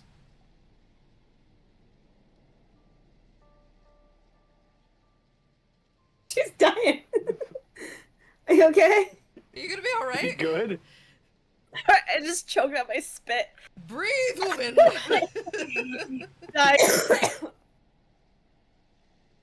In through your nose.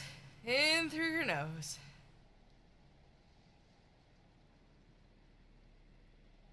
I'm sorry, that hurt. Ow. Okay, it's okay. It happens. Do you not remember when I choked on a gummy bear on stream? Not just a gummy bear. Sorry, a sour gummy bear, no less.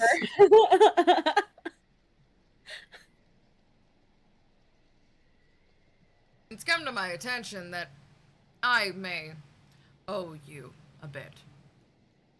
Slim got out of his depth, and I... Quick, someone give her the Heimlich maneuver. Okay. Not to worry, Except I'm like, not here I'm to a hold you he just accountable typed it for so this fast, he typed Heindlick. Hind lick. We're not that kind of channel! We're not that kind of channel! I love seeing the misspellings. I genuinely, like, wholesomely love seeing the misspellings when people are just typing furiously and just Freudian get something slip. out. Not Just yet. the wackiness that comes out of it.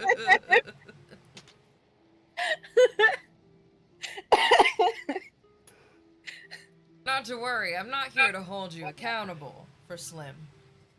He failed to take an order, and that's on him. I'm sorry he caused such a problem, though. Well, he did try to turn one of our friends into a were-rat. He You're not Killed a Harper. were rat yourself, are you? Not as far as I'm aware. Oh, thank God. Killed a Harper. Good for, like, and Terrible I for run deep business. with the Harpers.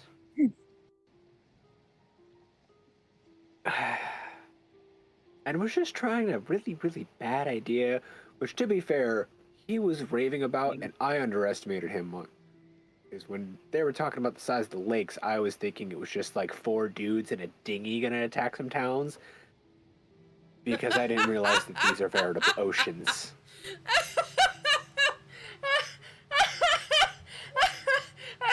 I'm so sorry. I don't mean to. I don't generally laugh. I'm so sorry.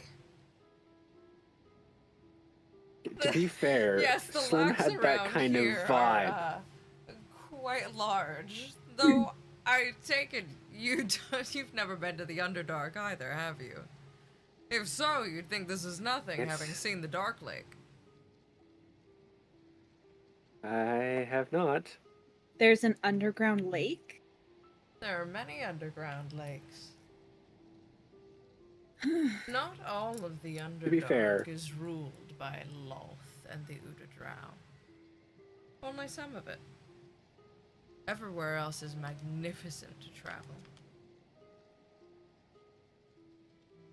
to be fair, also Slim's planning abilities did give me like most of the assumption of 4 dudes in a dinghy really came from his lack of planning skills. So. Yes, that is fair. I apologize for that. He was supposed to be up here looking for someone important to me, and when I found that person, it was entirely on me that I did not continue to give orders to my crew. Apologies.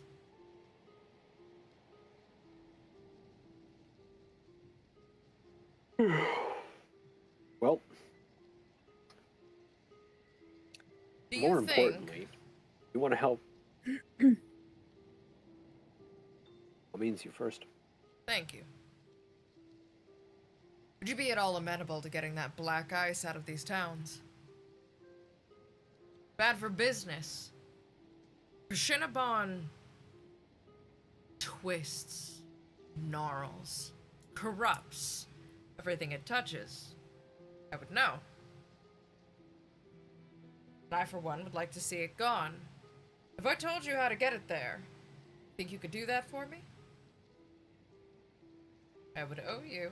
What would we get in return? That's a very powerful favor to cash in. My trust. Well, to be fair, I was my going gratitude and favor from me. You may not understand it now, girl, but that is more powerful than you could possibly know.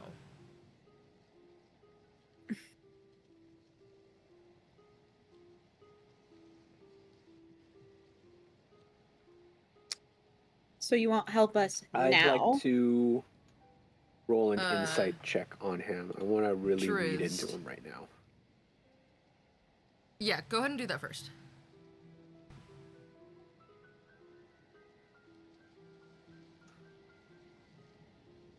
There it is.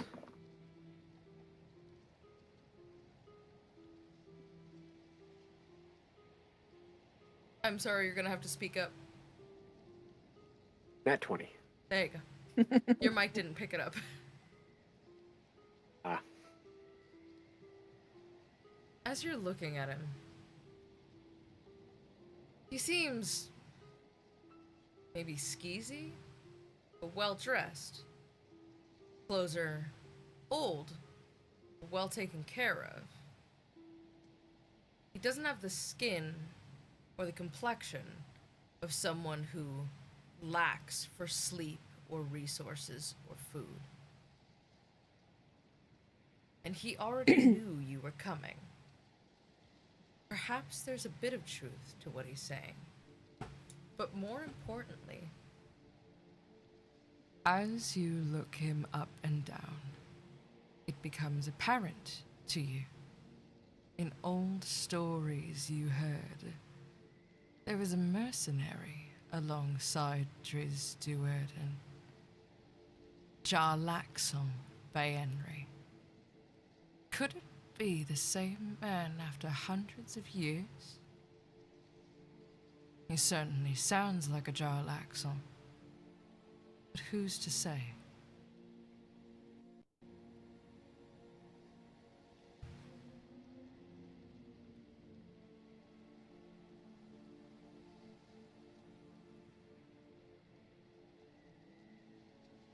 I haven't got all day. I'm happy to stand here looking pretty, but not if it doesn't benefit me, not for much longer. I think we can make a deal. And I'm gonna... I want to use a sleight of hand to make it look like I'm putting my hands on my hips, but I'm going to put a hand on the hilt of my blade.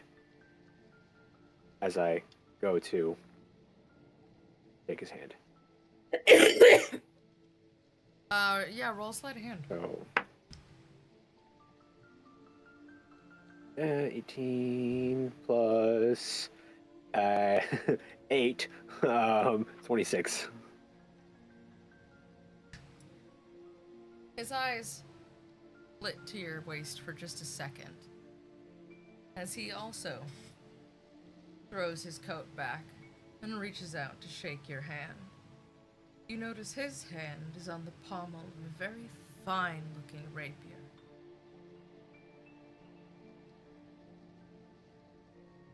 Does Imre see this? Roll perception. Oh, yes, Dream Puppy. My Dream Puppy said, yes, you do. He's sleeping. I think he just growled in his sleep. Yeah, the dream rabbits.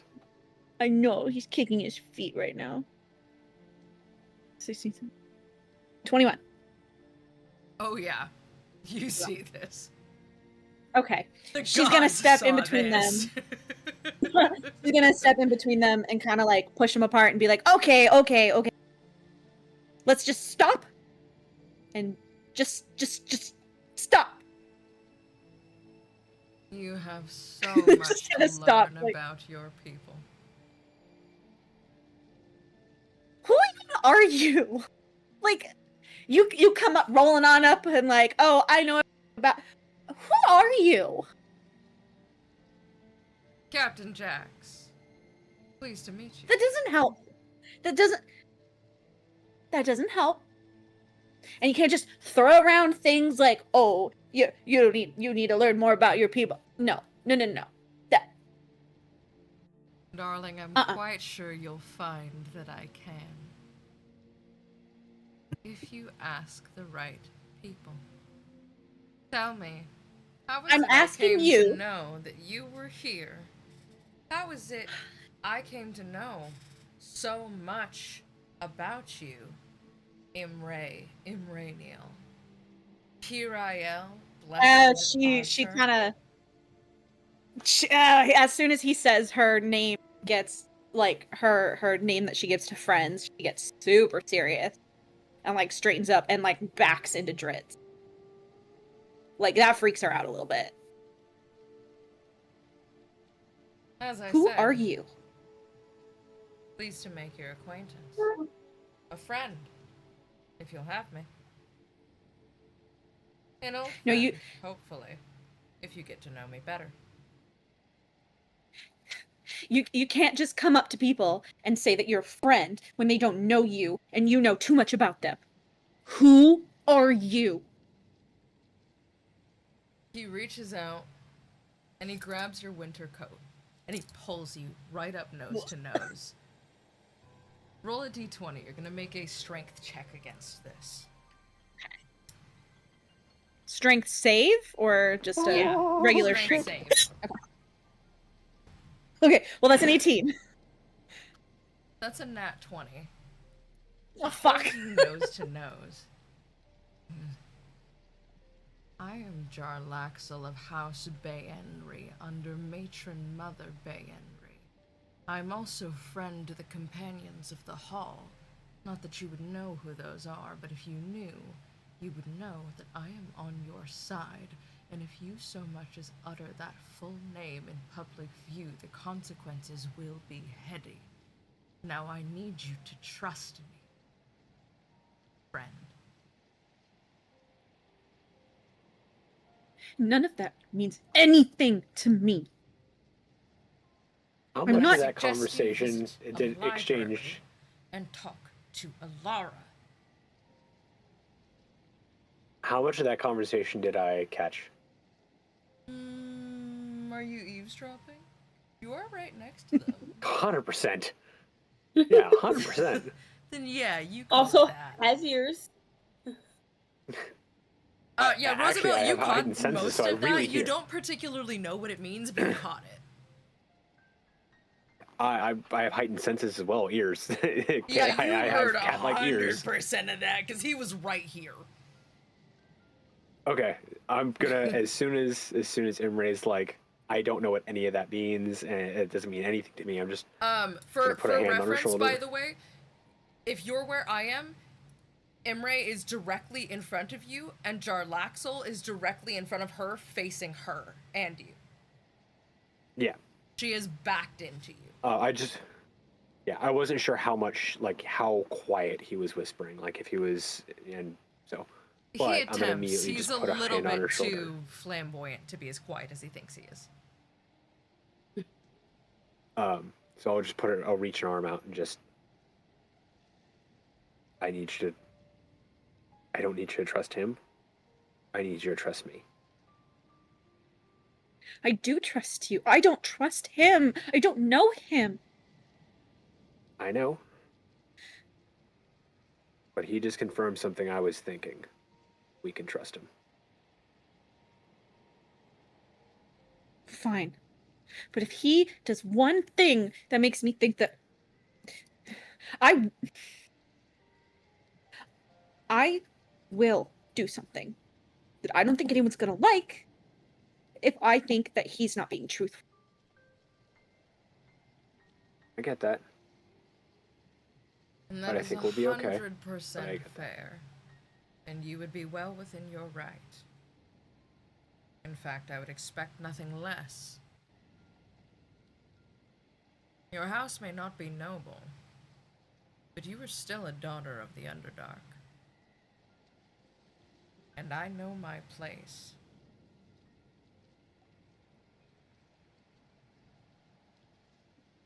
And Ray's like, here he goes, doing the exact thing I just told him not to do. Well, No, also, this you actually know. This sparks in your Okay. mind. You know that Menzoberranzan is a matriarchy. And that as a, at least, descended from a house of Uda Drow and Lothsworn Drow, that you could, in fact, put your foot down and give this man an order, and he would probably be obligate to listen. But the thing is, she's never heard that name before. She doesn't know anything about her family in the Underdark at all. She just knows her father came from the Underdark. That's pretty much it. He hasn't told her anything. Okay. So, no, he hasn't told her anything. So literally everything that Captain Jax is saying, no idea. That's why it freaks her out so much. She has no idea what he's talking about, who he is, how he knows her name. Nothing. I'm just gonna squeeze her shoulder, her shoulder lightly, and just kind of reassure her of like, trust me. I trust you. Take a leap of faith. You know, I have too much faith in my head right now. She just kind of like shoulders him. If it would make you feel better, what I'm about to ask you to do should get rid of the ice bitch for quite some time.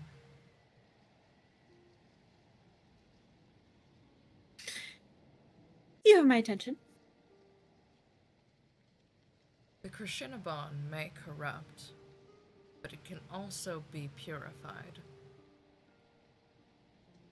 So if you would be so willing to accept, I'd be happy to tell you how to make some very, very fine arrows out of pure black ice that will never corrupt you.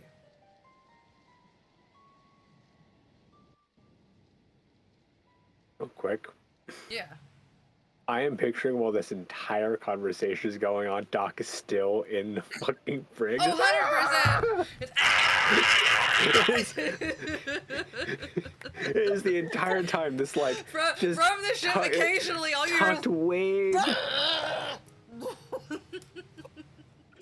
That's it's a ghost. It's fine. It's cool. Very angry. Like, it's just loud enough when everyone stops talking, you can hear it again, and you're like... Well, and because he has keen senses, too, he's just like...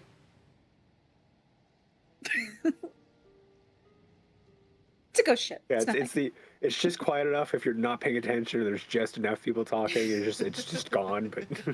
When the wind stops momentarily, just... Yeah.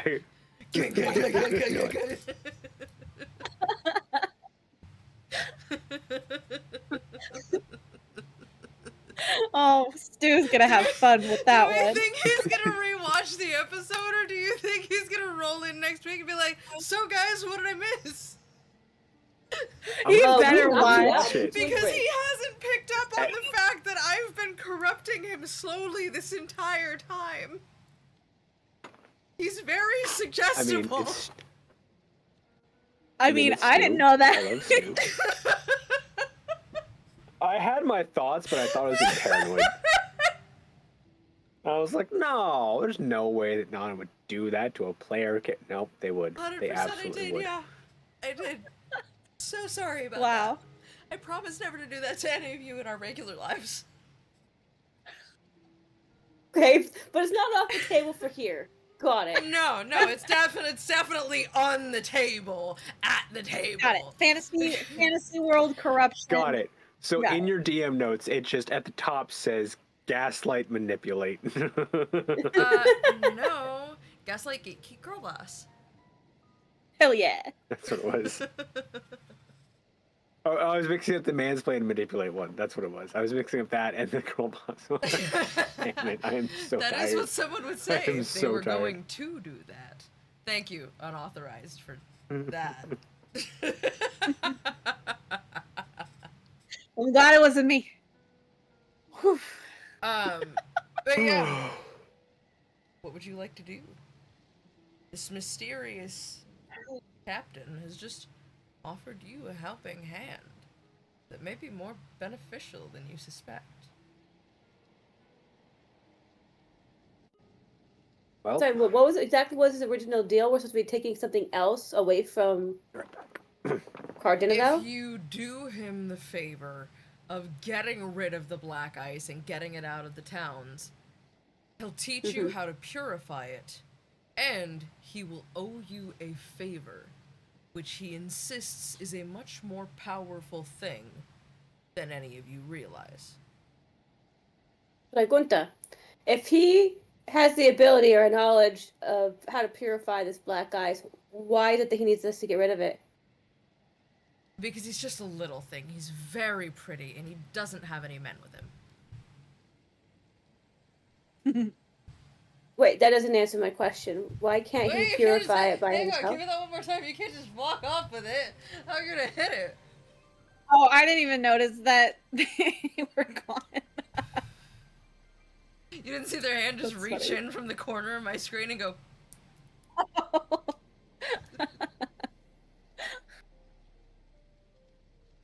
Waiting for him to reach in one day and be like, "Hello." Start my God. making puppets with his hand. The little face, like, hey, no. I can't do it. well There, now wait, you've given there we me go. ideas.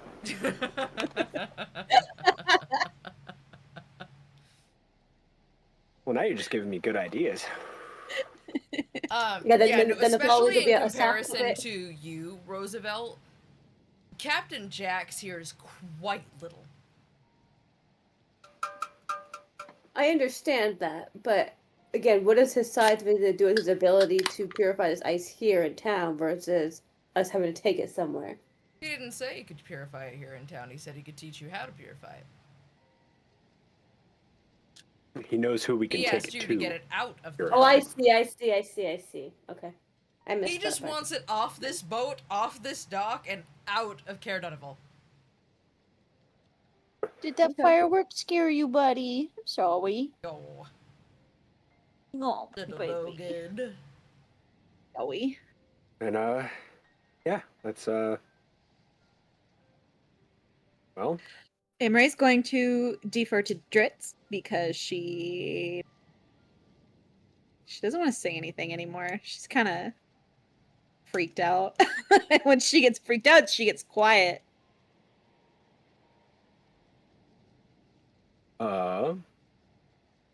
Well, you got a sled? Because I don't really feel like dragging that through the snow and tundra.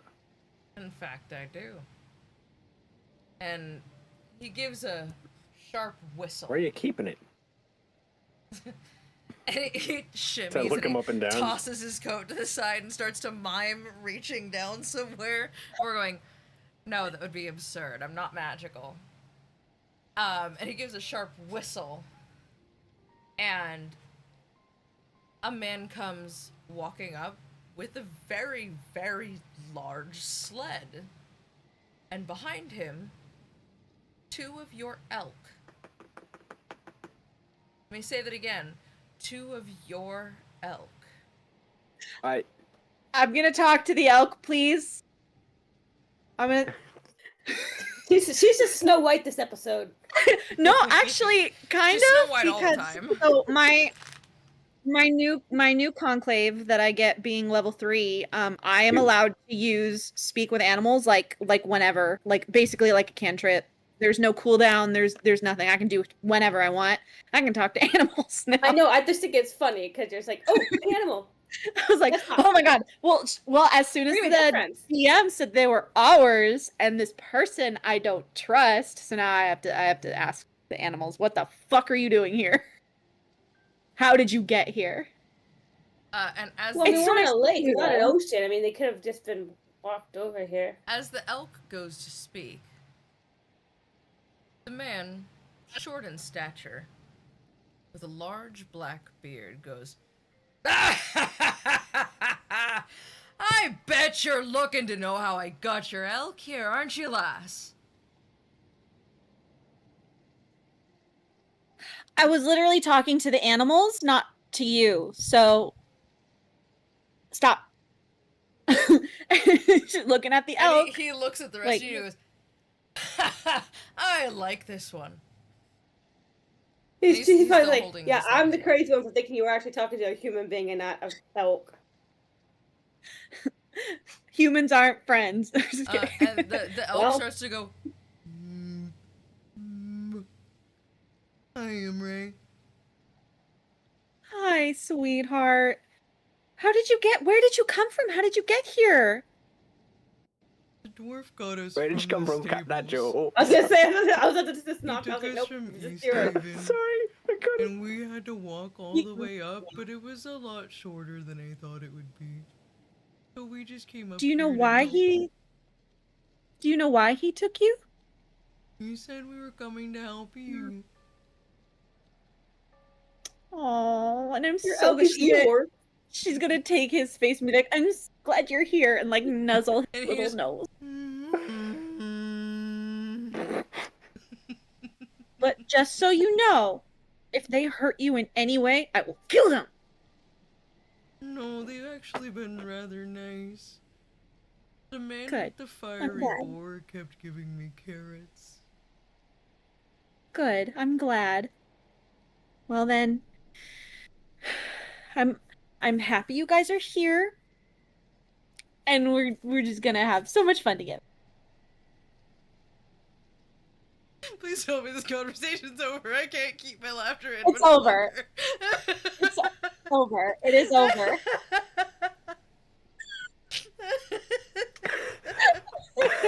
It is over. Breathe, You're okay. I'm crying. Like, wait, I want to talk to the other elk. I want to talk to the other elk. Do you have speak with animals? No, I'm saying Emery wants to talk to the other elk. what his vibe is. The elk hears you saying this out loud, and the other one looks at you and just goes, You don't know what he's saying. Aww. I that turned into the laughter instead of like laughter. It was just turning into like the kind of laughter like, oh, I can't breathe.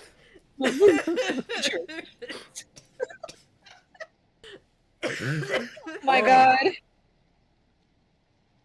Hang on, I have a fan for this. I have an actual. Oh my God. Wait, I got one too, except for it's other. Wait, no, I want mine. Oh, now I gotta get mine out. Where's mine? Oh, I was literally having to like dry my eyes from the tears of laughter. Yes. Oh, sorry, wrong 10 side. hour. Yes, we got fans. This is because I don't have AC, so if it's hot, I can just. I just thought it was pretty, so I got it. I the right got way? it Yeah. for makeup, but also for dramatic effect. Because everyone knows is the best part of a fan. I don't think I can do it. I am incapable of. Yeah, I think yours is too little. So you have to like, I think that's part of it, but it's a holding here and just. Fun fact about me: when I did theater in college, I did Tartuffe, and we were given nice. an entire, like rehearsals worth of fan language, like what all the different like things of the fan means, and I don't remember any of it. So. Like, but I can do Pinafore. I remember like this, and then there's this, and then that. Well, and then this and this are two very different things. Yes. One means something sexy, and the other one means get the fuck. Yeah. Something like that. Reads towards you is interest. Reads towards the viewer is get the fuck away from me. Warding specifically you. Resistance against you personally. Oh my God. If you listen to the podcast, you will know what we're talking about. Yeah, the podcast will be up Saturday if you want to know what the fuck we're talking about. That's great. It'll go up on YouTube, teaser, Spotify, and Apple part of it Podcasts. is. It was fun, so. As a teaser, part of it is ridiculous 10th and 11th level spells. Mm-hmm. And the singular 12th level. And the singular 12th level. Wild stuff. Hilarious stuff, honestly. But yeah, the dwarf is just standing there, petting the elk's noses, and they seem rather happy. And from a bag on his hip, he pulls a couple of radishes and gives one to each of them. Good, as long as they're being taken care of. So, what can I be helping you with today?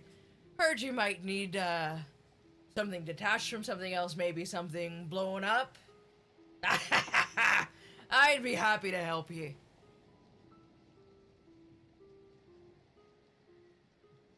And what was your name again? Oh, my apologies. Athergate, nice to meet you. Hi. Cool. Brizzed? And I'm just going to point to Imre and Roosevelt to introduce themselves. Roosevelt. Did you say? Hey, there do be a lot of ye. Good friends with another one. What are the odds? High. Quite high. When you hang around this one for long enough as I have, I believe that. Anyway, we need to get that off of this ship and hopefully find some way to destroy it. Without harming nature. Ecosystem. It's a thing. You got Don't some laugh at smoke me. powder and a rope? Ideally a fuse, if you could. I mean, we have smoke powder. We got a smoke powder Oh, I'm ready to go for it. Would you mind terribly if I took a look at that? Yeah, by all means. And the dwarf takes it. He's turning it about in his hands. He looks at Jackson. He goes, "Aye, this'll just work. This'll work just fine." And he, rather rapidly for someone his build, he's very wide, scurries over to the ship, shimmies up onto, the ram, and starts affixing it to the outside. And he's kind of hanging from the bottom. And if someone could help me, I could use an extra set of hands to tie this, please. I'll go and help. I'm too short. He lets his legs drop, and he's kind of dangling. Barnacles. I don't want to be anywhere near the barnacles getting hurt. I'm not being tall enough. If you could just affix those two right there at the side of the ram, that's all we should need.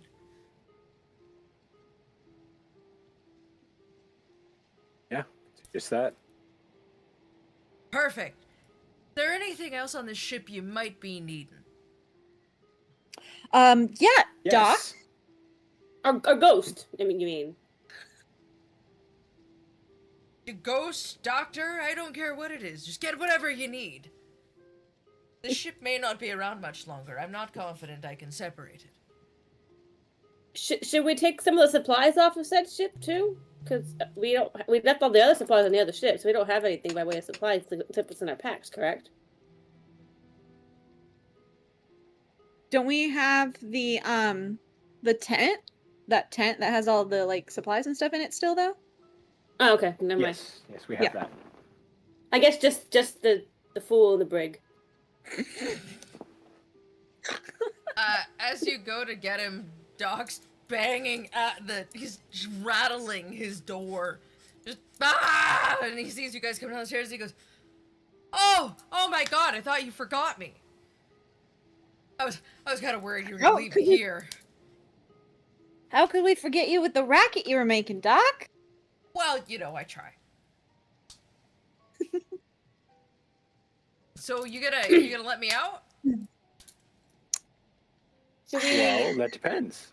tie him up first? Do I need to rope for his hands? Are you gonna get twitchy on me again, and I have to, ensnare you and knock you out?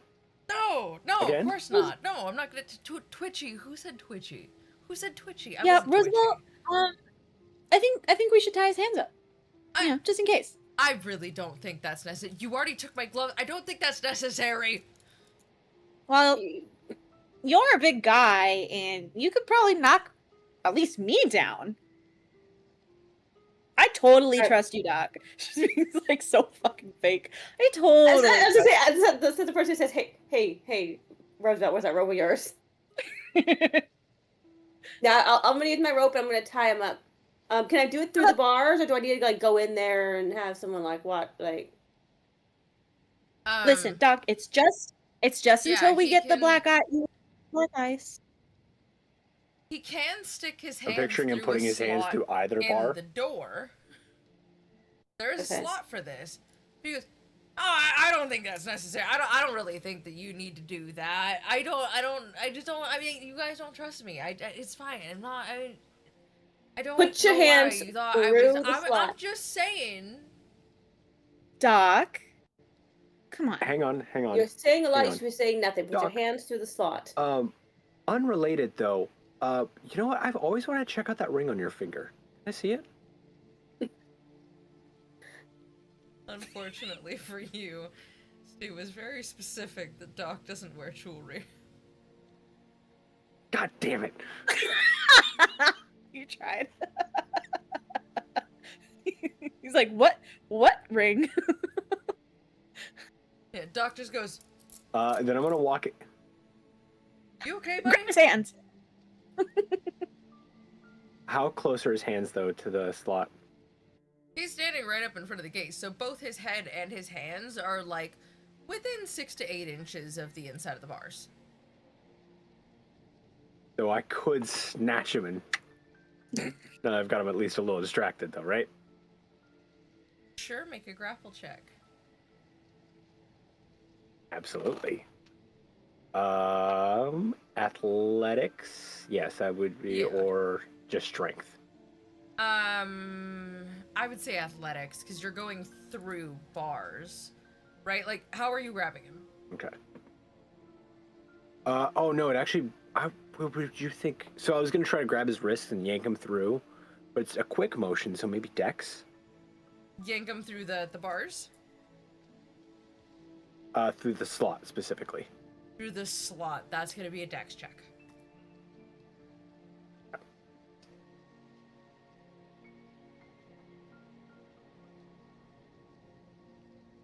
$18. Yeah, as he's like looking at his hand like, "But are you okay? I don't wear Are you thinking of the glove?" And as he does this, you grab his hands and Just and he boom, hits his head against the bars. So he's a little bit dazed and his hands are through the slot. Concussing poor Doc today. Gotta happen sometimes. hey, you get like 10 of them. He'll be fine.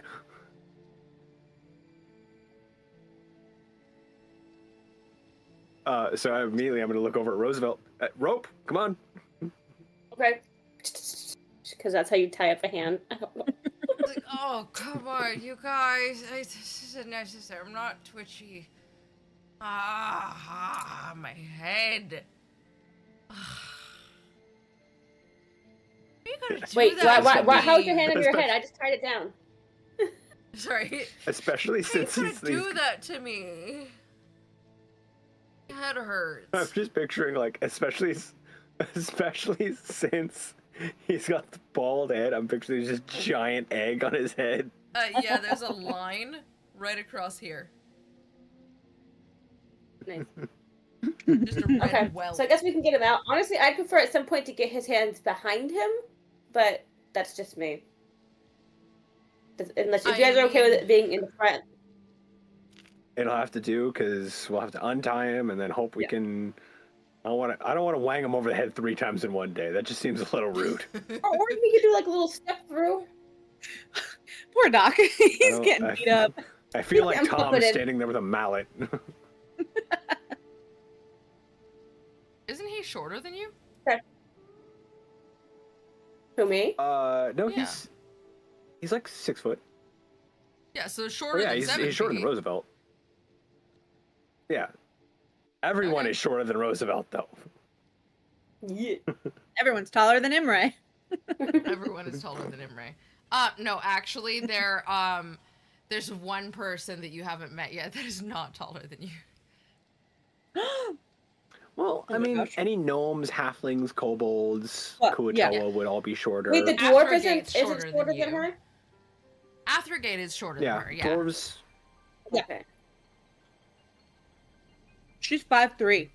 goblins. She's very I mean, short. she's taller for than a I dog. am in real life. She's my height. I am 5'0". I am princess height. I'm 5'6". Nice. Why is that princess height? The Disney thing? Chipmunk height. Yeah, princesses are allegedly 5'6".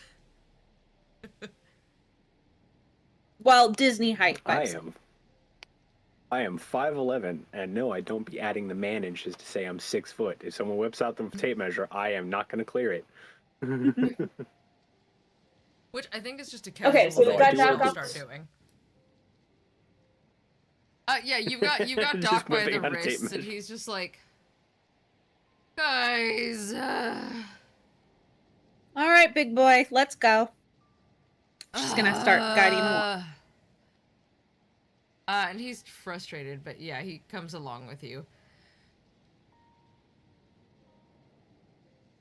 So, Yeah. how are you gonna get him off I'm not the talking ship? about my barrel roll again. Kidding. What happened to the gangway plank? It's still there.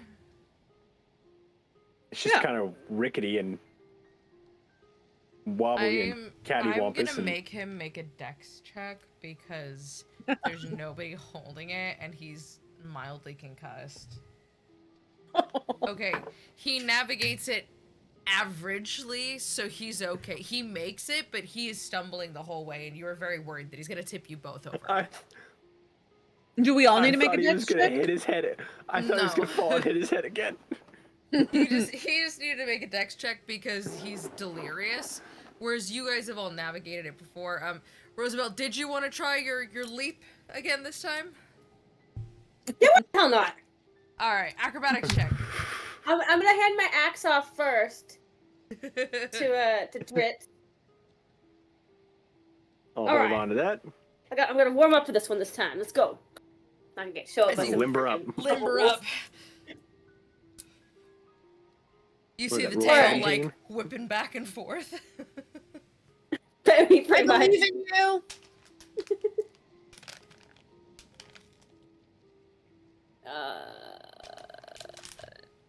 14. With advantage. Did you roll with advantage? Oh, right. No, I just rolled the one. But it's gonna be, the 14's gonna be sticking because that was a 3. 14, you land it. It's not the most effortless and graceful, but you land it pretty handily. Doomed. I'll take my axe back, sir. Superhero landing, just Sir. hand going. Hand that back. Sorry. Sorry, I got a cat slow blinking me. I have to pay her attention. And just hand that back.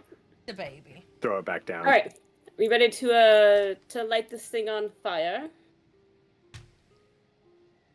Surely can. Ready as we're gonna be, I guess.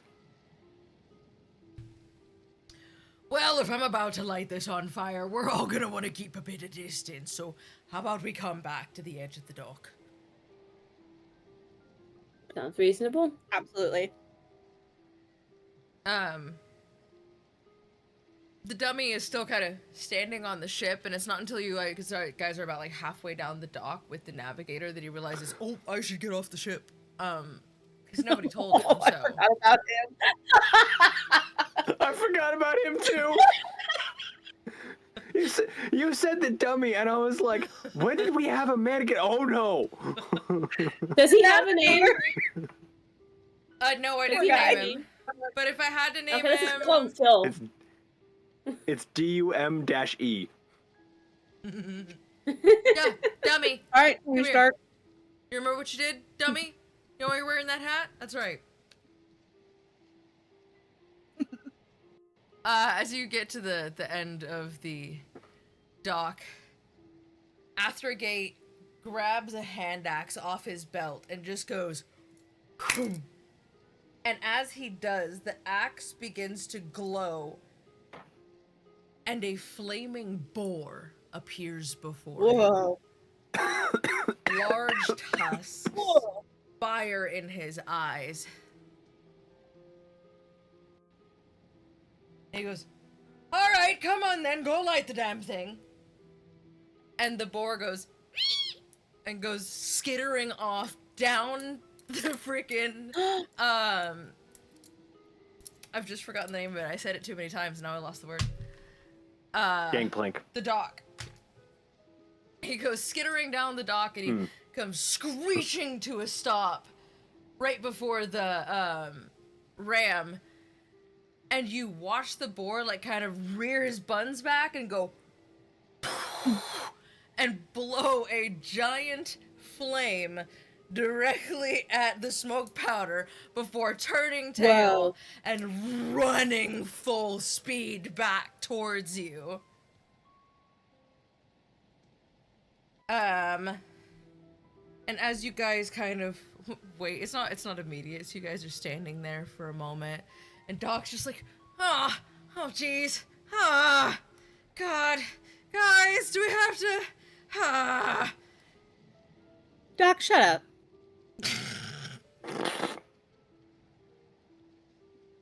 Just pass him on the arm. Shut up.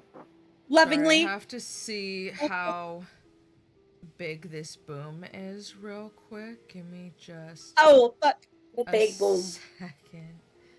Need to make sure I didn't put you guys in harm's way. No, we're good. Okay. As the boar comes skidding back down the dock towards you, he runs up to Athrogate and goes He's like, "Oh, who's a good pig, Snort? You did an excellent job, you didn't you? Yes, that's great." And he pats him on the butt, and Snort looks all excited. And as you guys are like, "Oh, this is kind of cute," boom.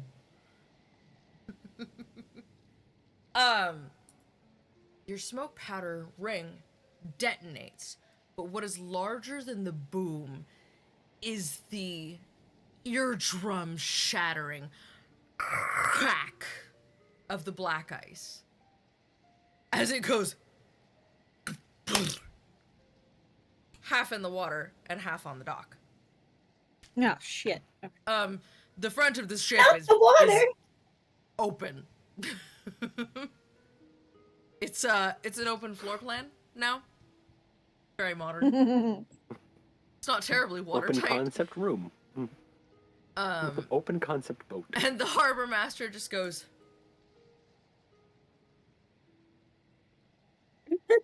Ghost did it. I guess I'll give him Give me a number. a gold coin. Let's start with 1. Alright, fine. I'm just gonna hand him a plat. I'm just gonna stick a plat in his hand and just. he sticks it in his pocket. He closes his book, and he chucks it in the water. And he walks away. Wow.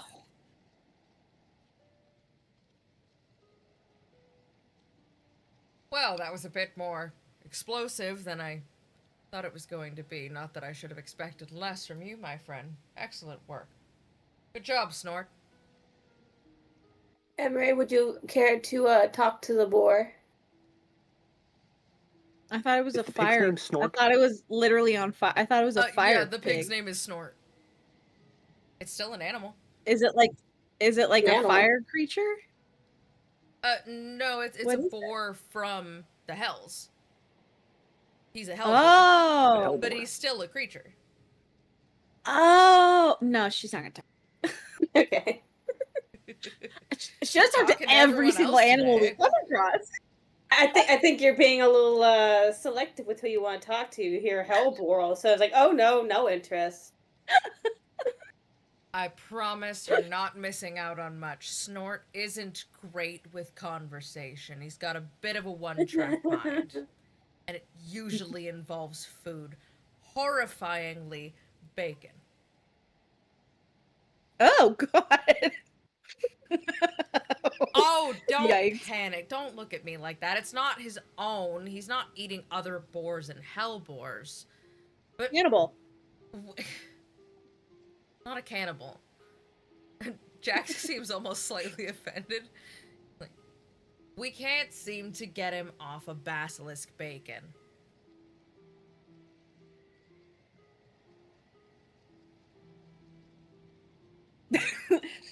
Those two words don't compute in my brain. Isn't Basilisk. Basilisk a snake? bacon. Basilisk is chicken snake. Well, technically it's a snake Again. chicken. Bacon and basilisk doesn't compute in the brain. Neither does gator jerky or gator nuggets, and they are still two of my favorite foods. Gator nuggets are pretty good. I've had those before. Say I've had the gator. Mm-hmm. In good old Alabama. So, And Snort just how are looks we at gonna get you this and- thing out of the... Hi. How are we gonna get this out of the water? Not a The water? Don't make fun of the list. After all, I am Sorry. a pirate. And he walks over and he grabs a piece of tarp, like a piece of canvas, and he grabs some rope, and he ties somewhat of a sling, and he walks over with his lanky form, and he tosses it over the end with astounding grace. He goes, "Well, is somebody gonna pull this? I can't move it on my own. Frankly, I don't want to move it at all. Rather not be near the thing." Suppose I could be of assistance. Yeah, Yep, not strong I'll enough. lend a hand. I'm too short and not strong. So Roosevelt, Athergate, Drizzt, and Jarlaxle all grab the ropes. Go ahead and make a group strength check for me.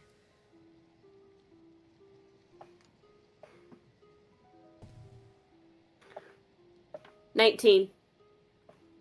I think 17 is my total. 16 is my total. 17's our average. So yeah, a little bit of huffing and puffing later, but you guys managed to haul the ram, which is halfway in the water, out and onto the sled, and lash it down. And the elks are just kind of like,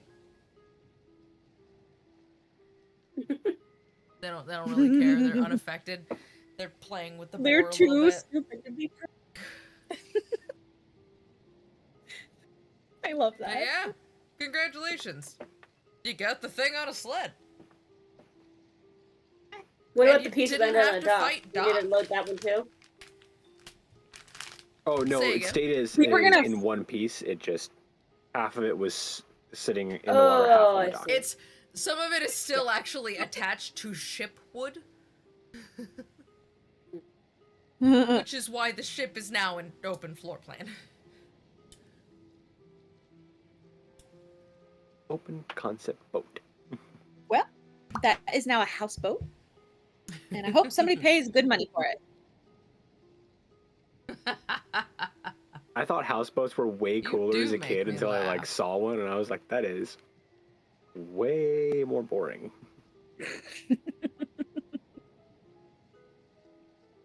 I loved going out on the houseboat. My grandparents would rent one every once in a while. The only time I got to fish. Frankly, I don't even pictured, like, think they put a grandiose. hook Like, I had, on like- my fishing pole, but I had one. Just some line in the water. Yeah, I'm pretty sure I had a purple fishing rod, if I remember correctly. It was definitely plastic. And I had a Mickey Mouse Club life vest.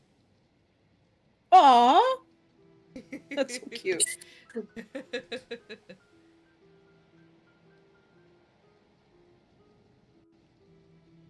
So where are we taking the sled of ice? The man you're looking for is Stokely Silverstream. You can find him at the Battlehammer Hold in the Dwarven Valley. Take this to him, and he'll show you how to purify it. Tell him I sent you. He's a friend. Sorry, it was what? Stokely? Stokely Silverstream.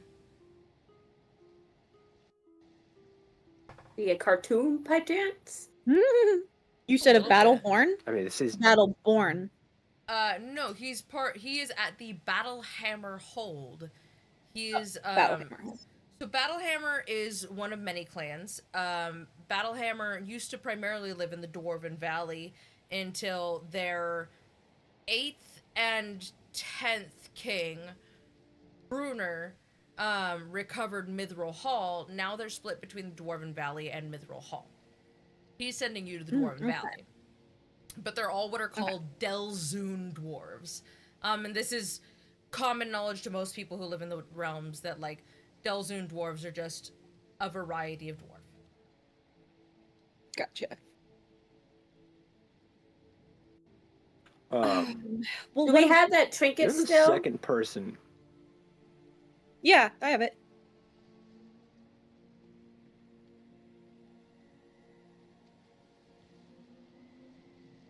That trinket was Battlehammer related, right? Yep. It is.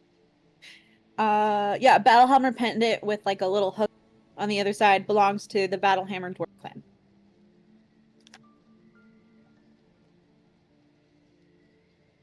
Hey, Emre, can I see that pendant we picked up earlier? Okay. Pulls it out of her pocket and gives it to him. Did this look like anything to you? Who are you asking? Jax. Wow. That looks like the Crestford Clan Battlehammer, if I ever saw one. Though not the Mithril Hall Battlehammers, mind you.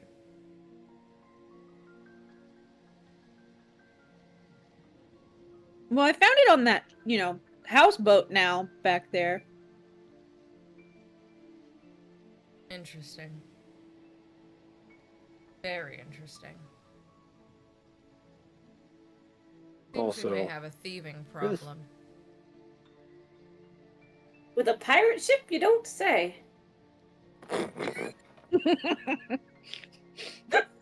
Just saying. That's a good one, Roosevelt. You looking to give me a bad name? Oh, sorry. Oh, You no. looking to give me a bad name? Not enough. My apologies, sir. Sometimes my sarcasm gets the better of me. That's fine. I know an explorer when I see one. Hey, tell me, do I belong in a museum yet?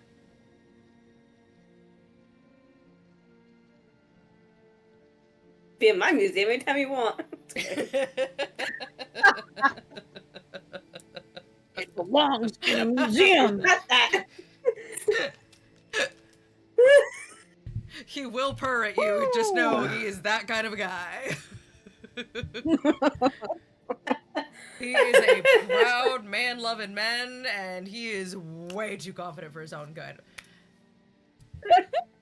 Though he also has a really, really beautiful girlfriend, too. Like, his whole situation, this man is lucky from all angles, and he knows it.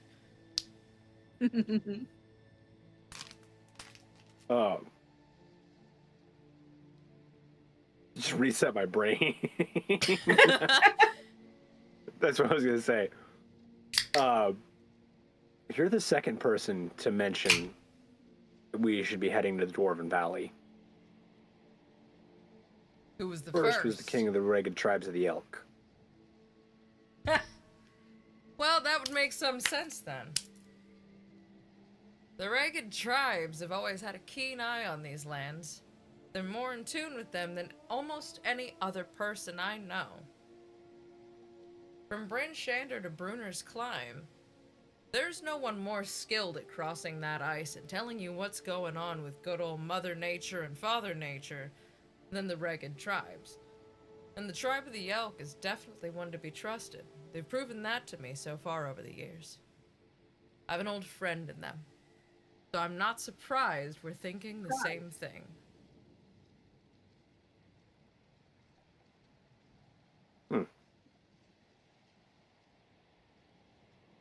All right. Yeah, we. Great. So my Either next you- question, what are we gonna do with Doc? He shouldn't be around this stuff. Well, it's not like I can wing him over the head again. You only get so many of those. Doc's like, you know, I can hear you, right? And Jax just reaches into his coat and grabs a little vial and is just... Anyone fancy a nap? What is...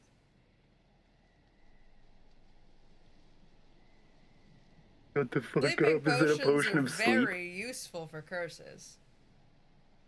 Can't act curse if you're asleep.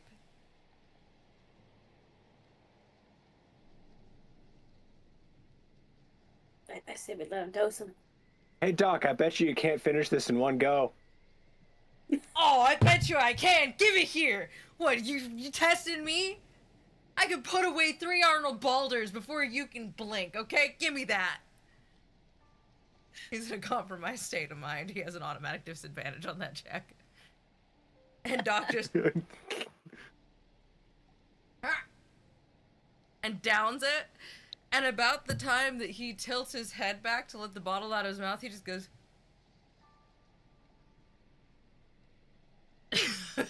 all over again. And he's just...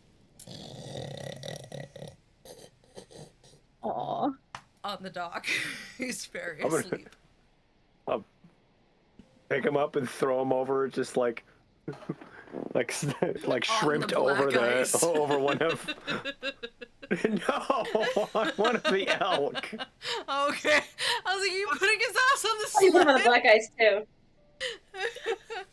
I thought about it, and I was like, "There's room on the elk. There's room on the elk." Precious, I'm They're not a fucking big out. guy. That was my first thought. I won't lie.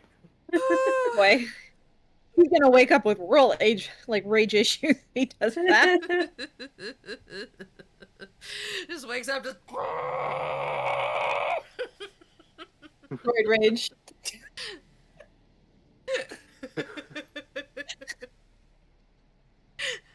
I really hope he watches this episode. He's like, wait a minute. I'm gonna tell him he has to. Smeared me, locked in the brig, completely ignored me, tied me up, concussed me, and then knocked me out again. And then drugged me? Yeah. Sorry, buddy. And? Well, that'll be all. Spent a lot more time in public than I really anticipated. And kind of rather get out of here.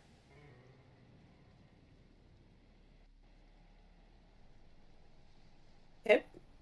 Yeah, Okay, I'd like to get going. Well then, I'll be on my way. Again, a pleasure to meet your acquaintance. I'm sure I'll be seeing you around. Hopefully next time as Do we old know friends. how far this silver... Sorry. No, you're good. Go ahead. I was asking if we know how far that silver stream was. Yeah, he's about 9 hours of travel up through the mountains, just because it's a bit of a tough road. But with the Elks, it's a lot less strenuous on you guys. But he goes, hopefully next time as old friends.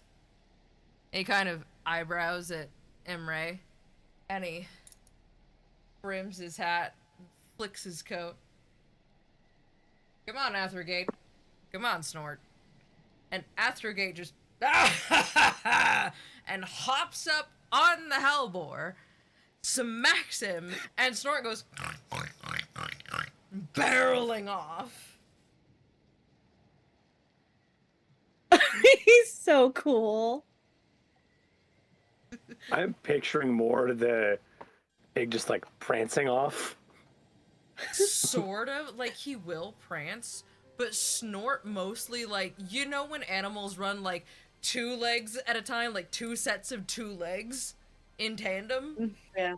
He's doing that, and every time his front hooves hit the ground, flame from his nostrils. Just... Ooh. And his tail is also a little flame. Just the tip of it. Sorry, Larry. It's so cute. Because boars have long tails.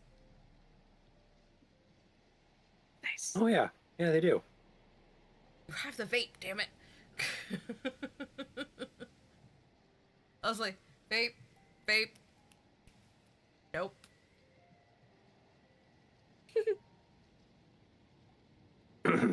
So, is there anything you'd like to do in town before you leave?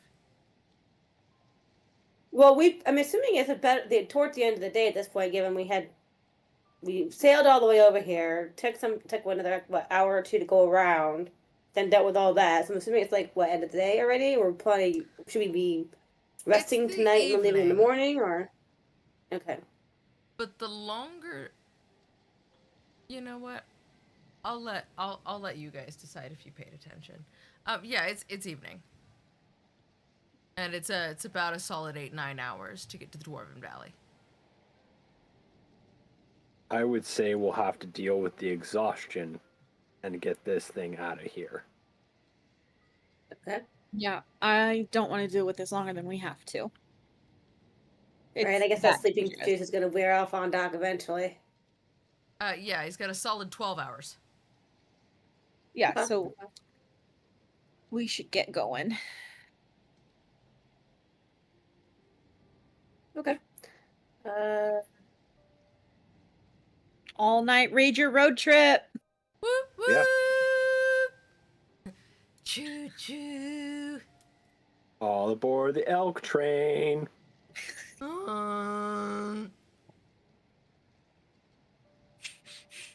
You said elk train. I'm sorry, I couldn't help it. Oh, I figured. Ladies listen, it's better than, oh, hello, I'm a lady. Like, at least I'm trying to make the animal voices.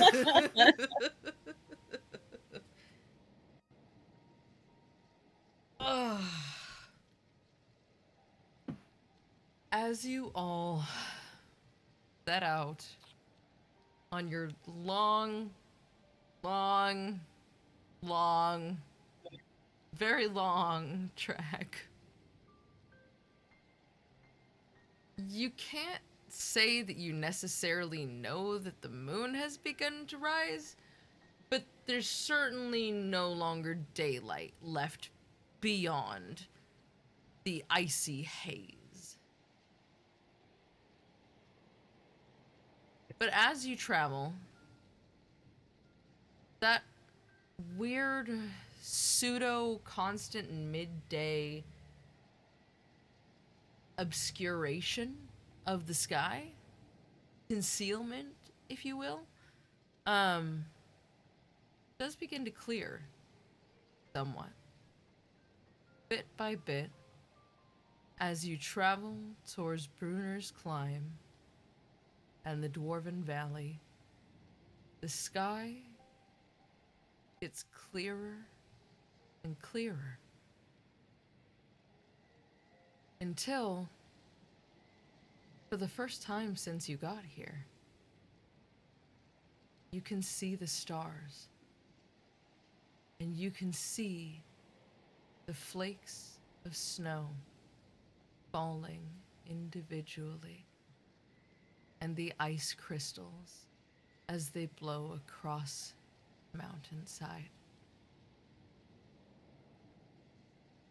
You know not what caused it to clear, or what it was, only that something wonderful must have happened somewhere. And something has been lifted from this land, and that you intend to purge it of whatever remains. Your trek is a long one. You have to go all the way up, about halfway up a mountain, before it cuts through and drops you down into the valley. And as you get to the top, you look down upon the lands, and you can see the top of where the valley forms and shears straight down into the land. From above, you would suspect it to be nothing more than another crack in the icy land, another cavernous hole down which you could fall and no one would know. But as you scan the landscape, one thing stands out. A small, singular mountain. A hill, really, unnaturally tall, jutting up from the landscape at the top of the valley. It's quite pretty. Something about it gives you an odd sense of peace.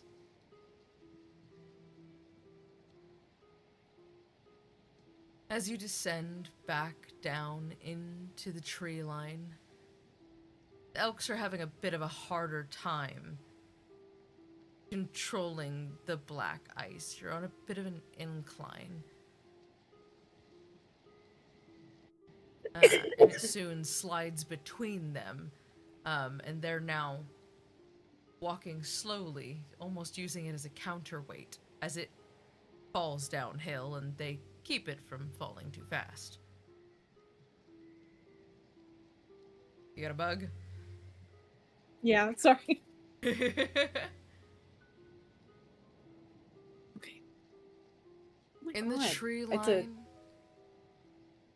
you begin to hear all myriad of noises. Again, for the first time since you've got here, you hear creatures. You hear owls. You hear night birds. Little critters running through the bushes and the trees. And in the distance, the howl of a wolf.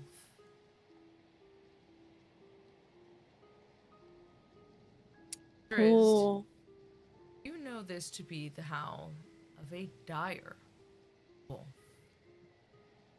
Deeper and with more breadth and body, and carries from much farther. You can't quite tell how far off it is.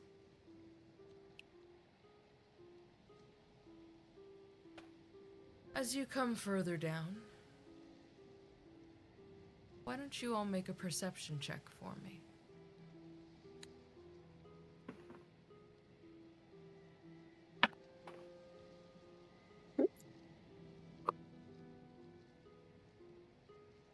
Ten.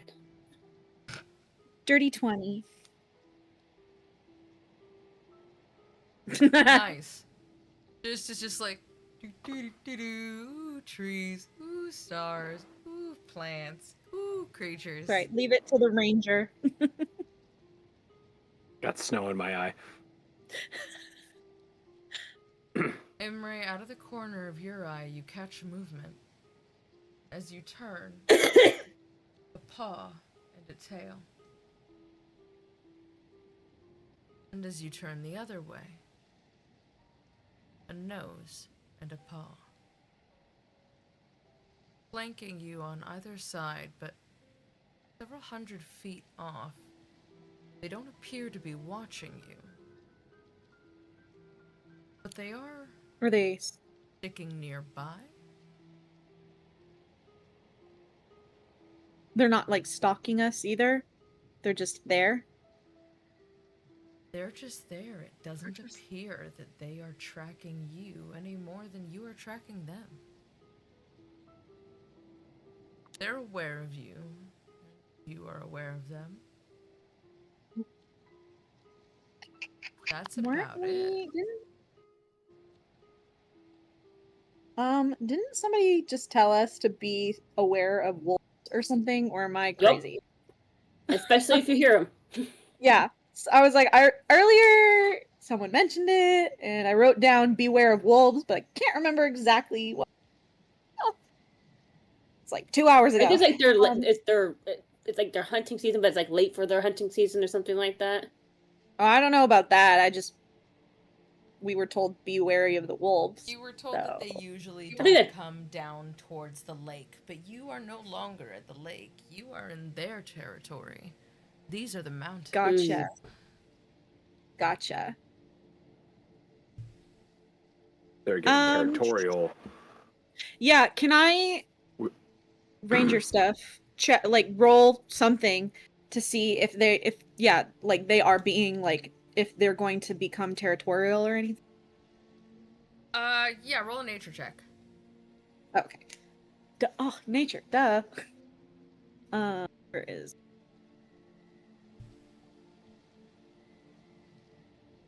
13.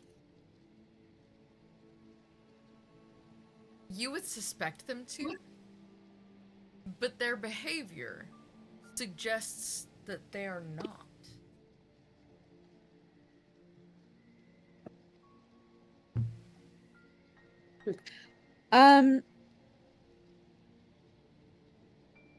Just out of reach. Go ahead. I was gonna say, just because out of wariness, I am not gonna ask to speak to them. Oh, don't want to make it worse. Probably a solid move. They're just puppy dogs. It is babies. Babies. As you come to the bottom of the slope, you, following the elk, veer one way, and the wolves split off another, traveling further across the valley. As you come down through the towering walls of ice, in between glacial sheets, it occurs to you You are, in fact, within the Regget Glacier. And as you walk clean through and past Bruner's Climb, the valley opens up great and wide, with large doors of stone protruding from the mountains, flanked by stunning sheets of ice. It's quiet out here. You see further down lanterns. They look like patrols. And on the side you came down on, deathly quiet. But roll a perception for me, Ranger. Oh god, that went all over the place.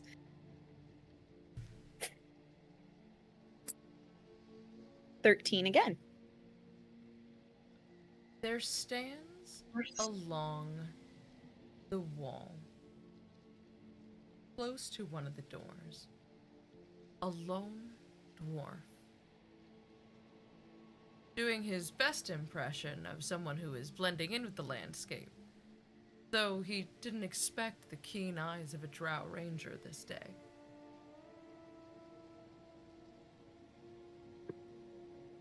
Hello. He doesn't move. I was like, thought you were like this close to saying howdy. Hello. Well, all I I pictured see you. was Home Alone. Hello. That was kind of like, hi. Hello. People. I can see you. And he kind of.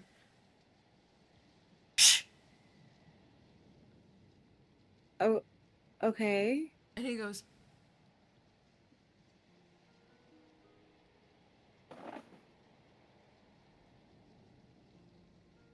Okay. It gets closer.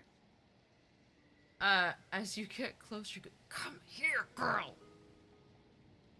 Jeez. Okay. Like gets House closer. your lanterns, would ye? Gotta give away my position. Why are you just standing out here trying to blend in with the background? I'm on guard. Someone has to make sure Barrack Hammerstone's dwarves don't try to come over here. And frankly, I've no idea what to be doing about them just yet. So douse your lanterns, please. Okay. And And what in what's up? Moradin's place is this damn thing? Yeah. I'm assuming those are actually magical flames.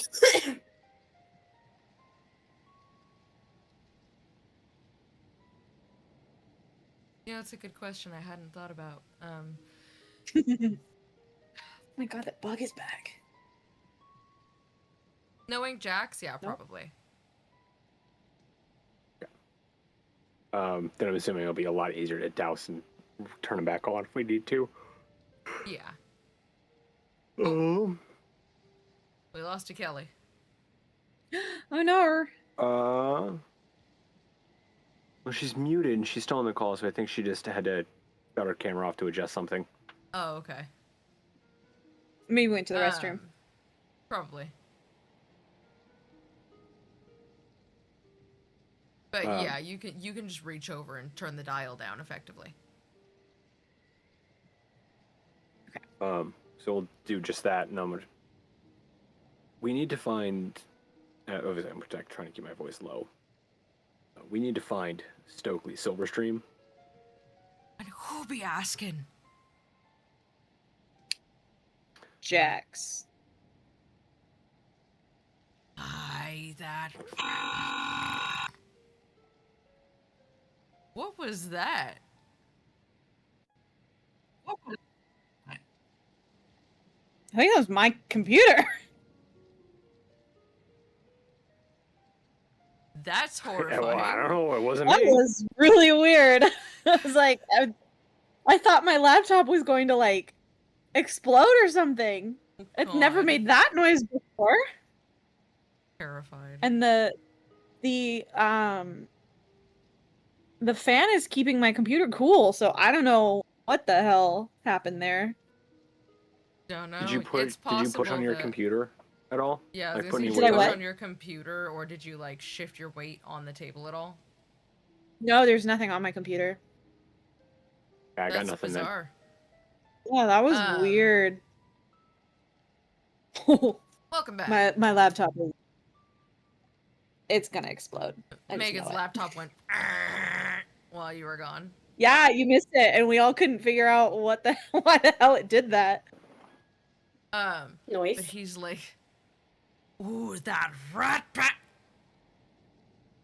I'm not surprised to hear that Jax sent ye. He tends to do that. However, he fails to let us know when he's sending someone our way. Who do you be needing to speak to?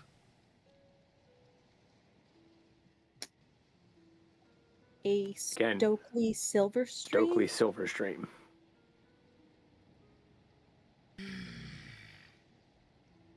Fine. Bring the blasted thing in here. But be quiet. And he opens up a door for you, but just the one.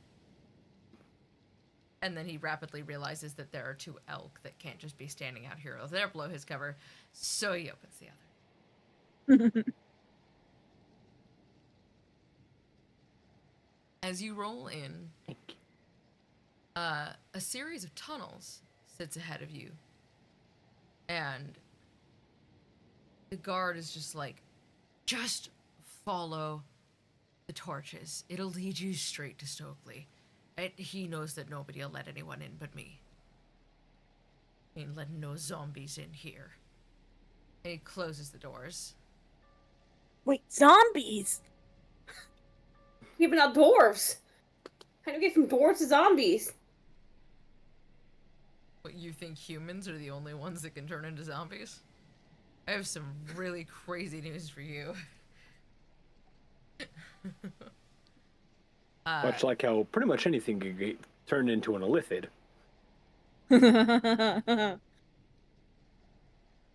As you follow the torches down the hallways. Oh, I'm so sorry. Oh. I tried to fight it. You're met with a couple other sets of doors that have dwarves guarding them.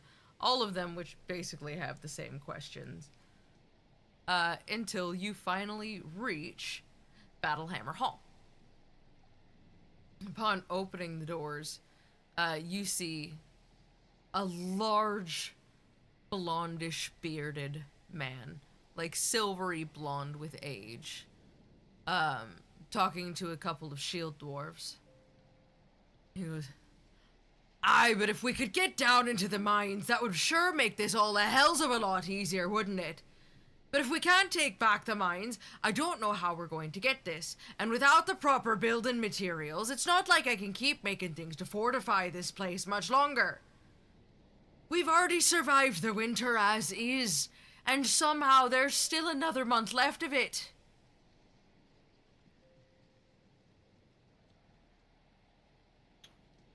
What are you asking me to do? Excuse me. And he whips his head around. Aye! And he goes, I oh. hate to interrupt. Aye. How can I help you?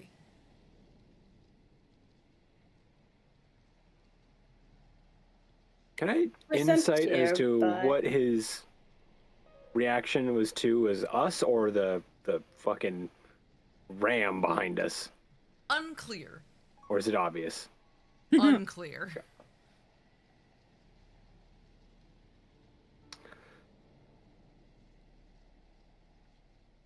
Okay. How can I be helping ye? I mean, other than the obvious. Well, did you know we were coming? No, but It's not terribly often that a drow and a Unia, half-drow, come walking into my hall, and especially bringing this large one with you and an unconscious one. I'm going to say it's probably safe to assume that Jax sent you. Well, you would be right. It was either that, or it was Doran. So, at least I know what I'm in for. Tell me, what has Jarl Axel sent me this time?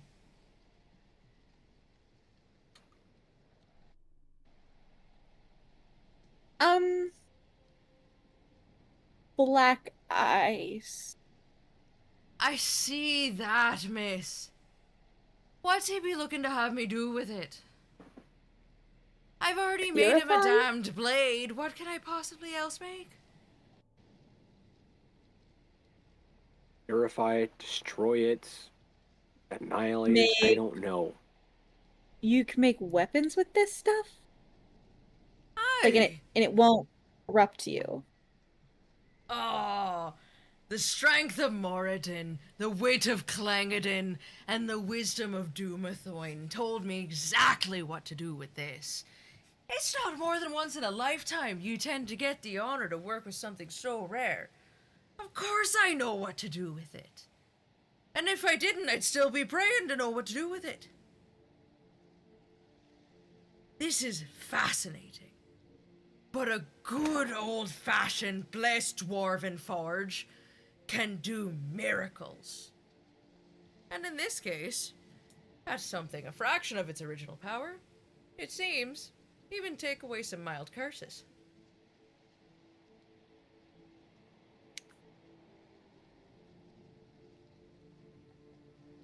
Great. I really don't understand a single thing you just said, but we gotta get rid of this stuff, and I don't really trust Jax, but he told me I could have some like black ice arrows, and that's all I really wanted. That'd be like really, really cool. Ye may not be trusting Jax, but if he bargained to get ye black ice arrows from Stokely Silverstream, he be trusting you. So I don't even know this. I don't even know this guy. He just comes up out of nowhere and says, "I know who you are," and I'm like, He tends to be doing that, yeah. Consensus on the party and group name is still kind of out, so now call us Drizzt. These are my compatriots. Doc is the unconscious one. I'll not be asking. Roosevelt. A pleasure to meet you. Oh, it's actually... Well, it is rather a simple story. That thing has been corrupting him, so... I've had to kind of wang him over the head a few times today. This is making much more sense why Jax sent ye. Ye have a friend and a lot of black ice that have been corrupted. Huh, sounds like someone else I know. At least it's not Jax getting the corruption this time. Well, this time. Oh. Well, that's nice to know. This time. This thing used to be a bigger bugger of a problem. Smaller vessel, greater power. And in that form, we couldn't really much do shite about it. But these are stories from my father and his father. Hundreds and hundreds of years back. Jax is an anomaly.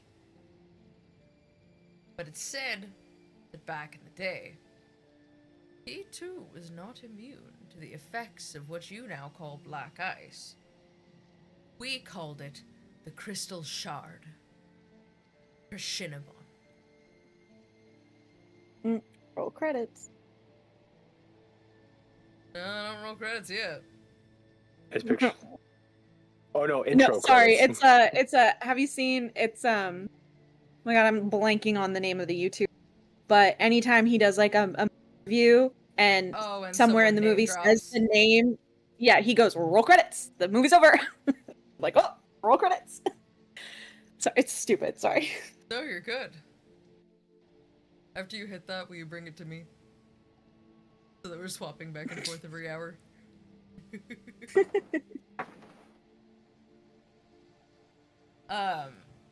Yeah, so it would appear that he's implying that Captain Jax was the one who got corrupted first. Oh boy.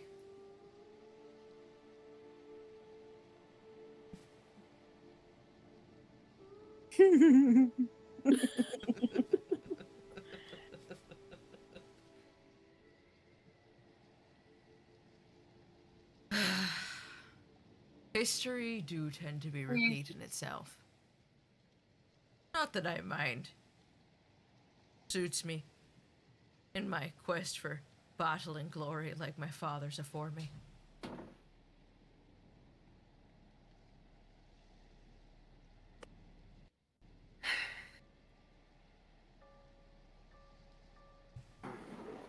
So then, Baby!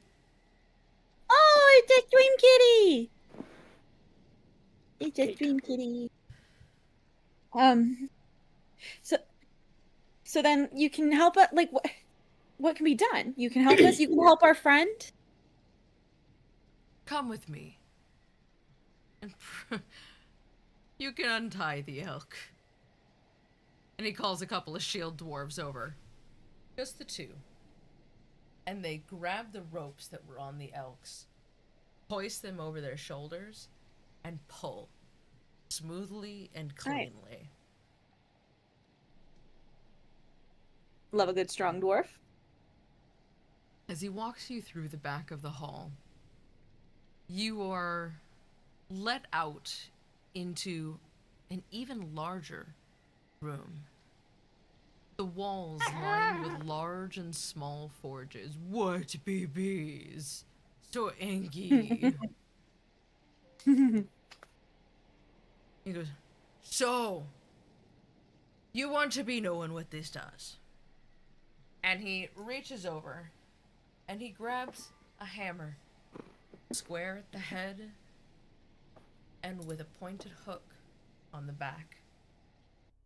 And he swings it over his shoulder with grace you have not seen with a weapon this heavy. And as it cracks down onto the ice, it begins to shatter. Not explode, just shatter. And he takes a bucket and he pours it into a forge bin and sleds it in. So, we learned early on, and he starts hammer, bucket, forge, hammer, bucket, forge. Faster than you've ever seen someone work with something this heavy. When this first became a bigger problem, we noticed that barrack hammerstone across the valley from us. His men were becoming corrupted, cursed again. And then we had miners coming back from our old mithril tunnel, saying they'd seen ghosts, but not spirit ghosts. Dwarves they knew to be dead, walking upright, patrolling the tunnels. Deeper and deeper into the mountain, towards the collapse where my grandfather helped the companions of the hall trap a castle. And I knew something had to be wrong. So I did what I could. I took one of Hammerstone's people that I could, that weren't corrupted. And I sat. And I waited. I heard that if my will be strong enough, clang it and bless me, that I may not be corrupted. Not only was I not, Moradin blessed me with the knowledge of how to turn this into a force for battle, into a force for heroes and glory. Once, maybe twice in a dwarf's life, is he blessed with a vision to make something so great. A song sparks from deep within his belly, and he knows what to do, without even thinking of doing it. And by the time I was done, I've no idea how many hours passed. But I held, well, this.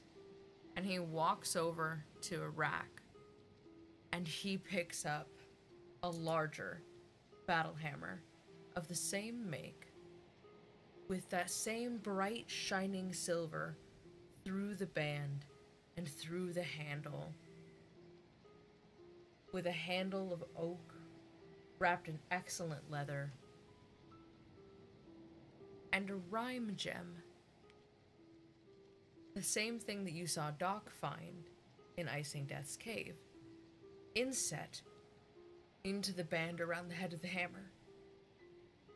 The hook, the same silver. The head, gleaming, reflective, black.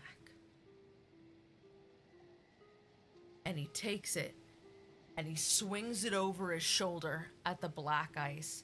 And as it connects, the entire thing starts to vibrate, and it crumbles. Holy shit. The gods gave me the power to make the tools to take this valley back. But I can't do it without scouts. I can't do it without numbers. And I have no idea what's out there.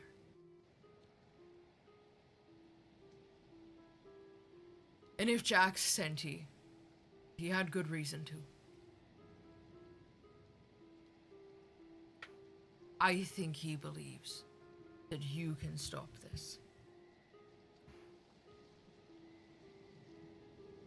Tell me, lass. You don't happen to be a ranger, do ye? Yeah, I am, actually. Not a very good one, but yeah. And would ye happen to be a child of Mialiki?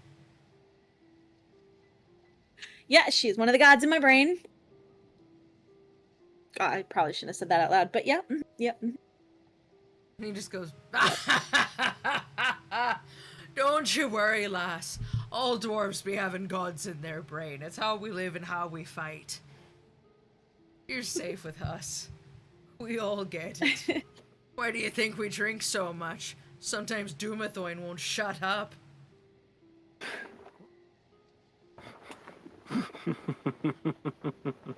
Jax has a certain type of person that he trusts. Let's just say you lot fit the bill. Well, I don't be knowing about your friend yet, but... And as he looks over at Doc, just...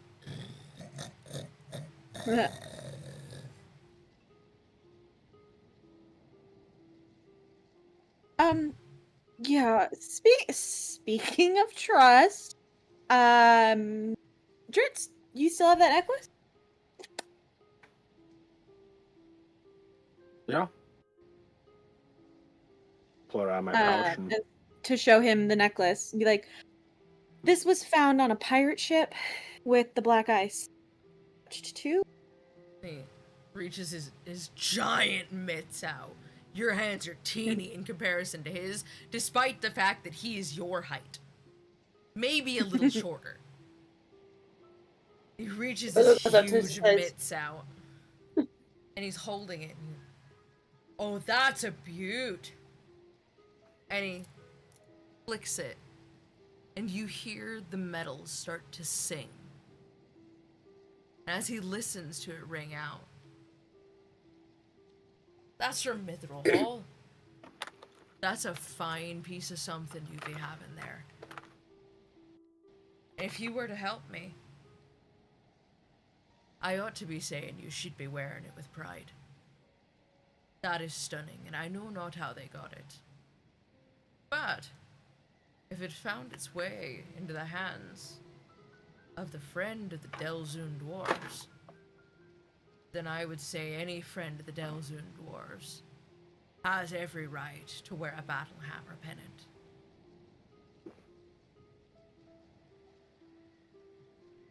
Otherwise, it's not like it would be weighing you down. The whole thing's mithril anyway. Well, I mean, I tend to think about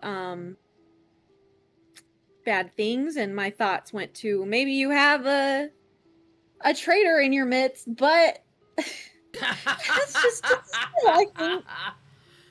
Barrick Hammerstone may be corrupted, but if he's a traitor, he won't soon be long for this world. The dwarven gods will abandon him, whether I let him live or not. Any traitor in the Delzoon dwarves will take care of itself. Wait, if he's corrupted, how come? I'm just confused. If he's corrupted, isn't that a bad thing? Aye, it is.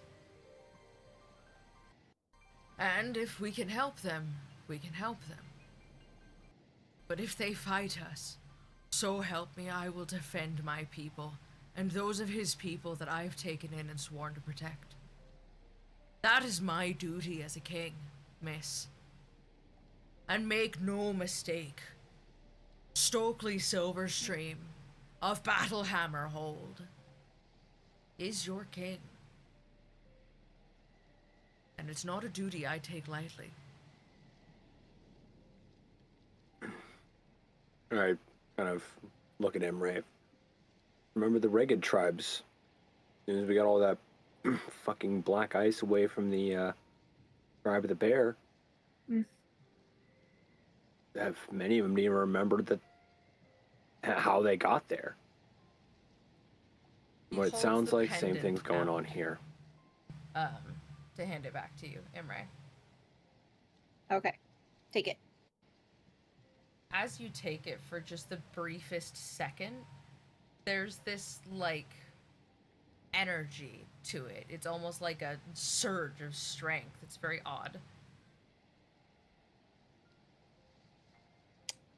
Can I... What was that be? An Arcana check, maybe? To figure out what that is, if I know what that is? Or is that, like, something else? Why don't you go ahead and roll religion? Oh, okay. What do I have in religion? Oh, okay. Well, that's an 11. The unfunniest number. So we'll say that the common knowledge of this is that many dwarven kings are allegedly blessed by their gods. Moradin, Clangadin, and Dumathoin, especially the Delzoon dwarves. It's why they are so highly respected. And most people know that Moradin is strength, Clangadin is like agility and tactile mindedness in battle, and Dumathoin is wisdom. Okay. So something about this guy, when he handed it back to you, it's almost like you touched that kind of kingly divinity just for a brief second, almost like a little electric shock. Okay, my computer just did that thing again where it like freaked out and I didn't hear any of that. So it was almost like when you reached out. Oh no. I can hear you. Can you hear me? I can hear you, but like y'all are frozen. Okay. Can you see me moving? I can see you moving. Yeah, and we got you. You just moved. Okay, I saw your hand just move. I have no idea why my computer's not hot. It like I don't have anything open besides the Twitch, the Discord. That's it. I even turned off Syrinscape. Dang. We'll figure it out. Yeah, last I got was all of the gods' names and what they did, and that's the last so it's almost like when you reached out, Just for the briefest moment, a thump of power through your hand, almost as if you were tangibly touching that kind of kingly divinity, that blessedness, that protection from his dwarven gods. Think of it like an electric shock, but with, like, force instead of electricity. Ooh, okay.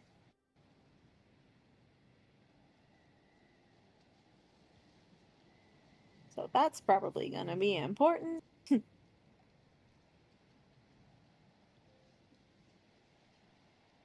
Divinity. Okay.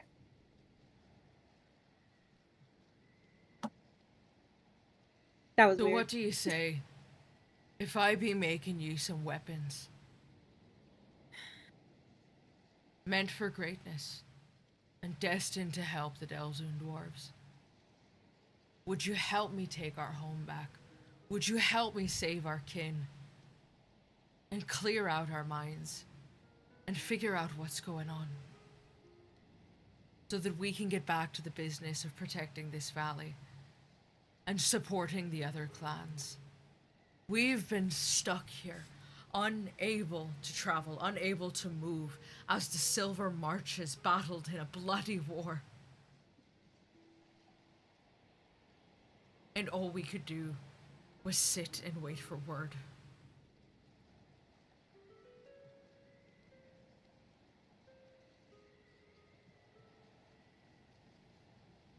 These are your family, and, you know,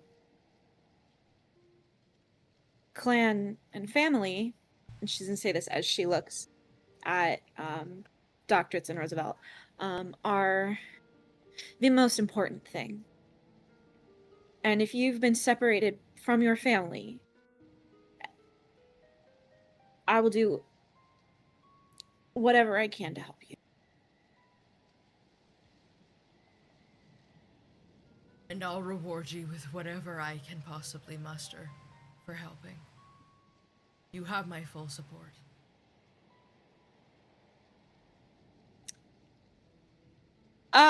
What do you say, guys?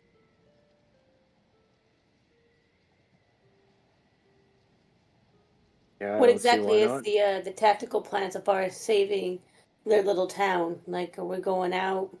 How many people were we talking about? Let me make this very clear. This is not a little town. You may be inside the wall of a mountain, but this is actually one of the largest settlements you've been in since you got here. This place is fucking massive. No, but they're stuck here, right? They want us to help with whatever's outside the wall. No, it's within the Correct. walls. It's just on the other Oh. side of the valley. It's still part of this Got it. complex, as it were. Got it. Okay.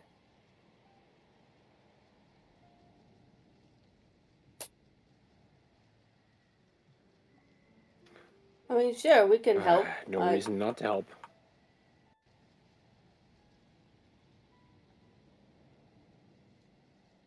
Great, so we're going to help. Emery's gonna, like, kind of slide over towards Doc and, like, raise his hand and be like, yeah. Great, Doc's in too.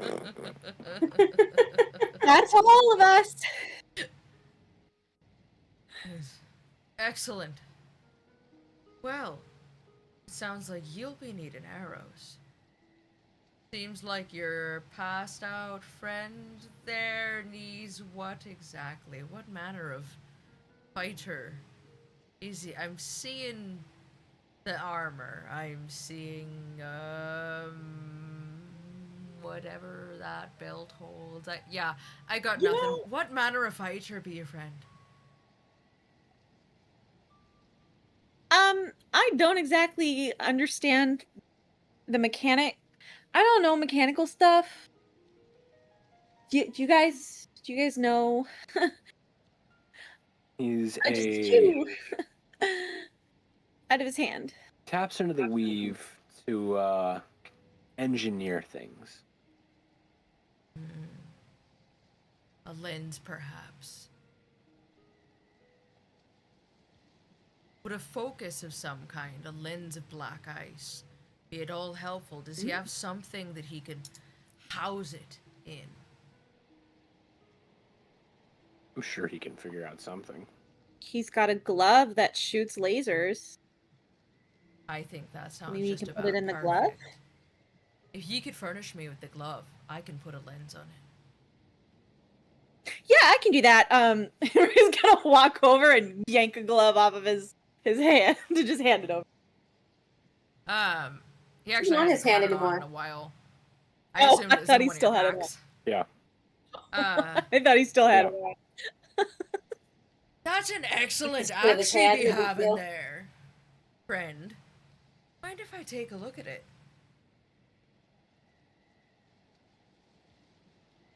Yes, you.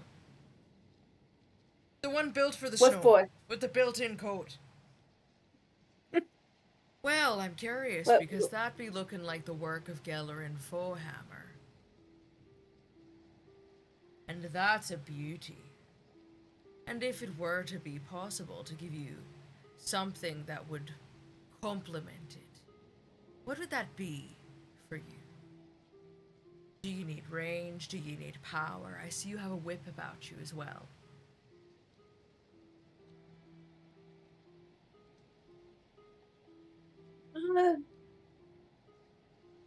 More power would be nice. I mean, who's gonna say no to that?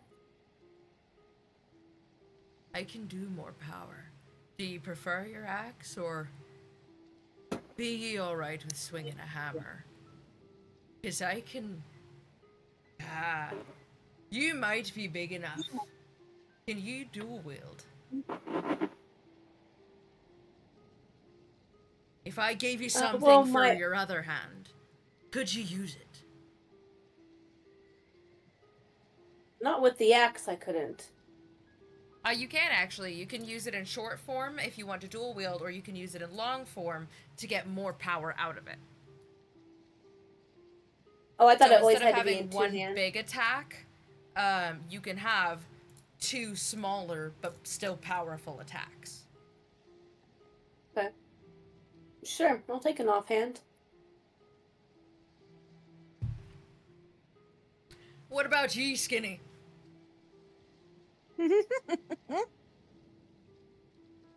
You're talking to a very large man. He is broad and his belly is large. Oh, yeah.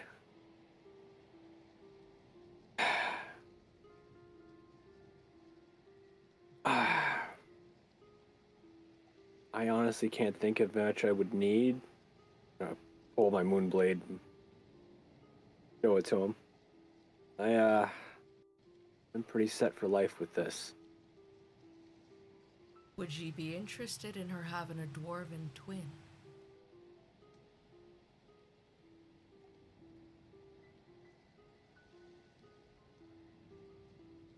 Do go on.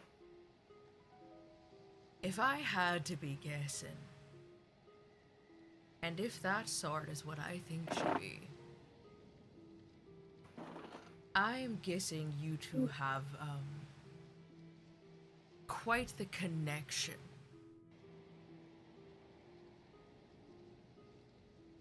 That we do.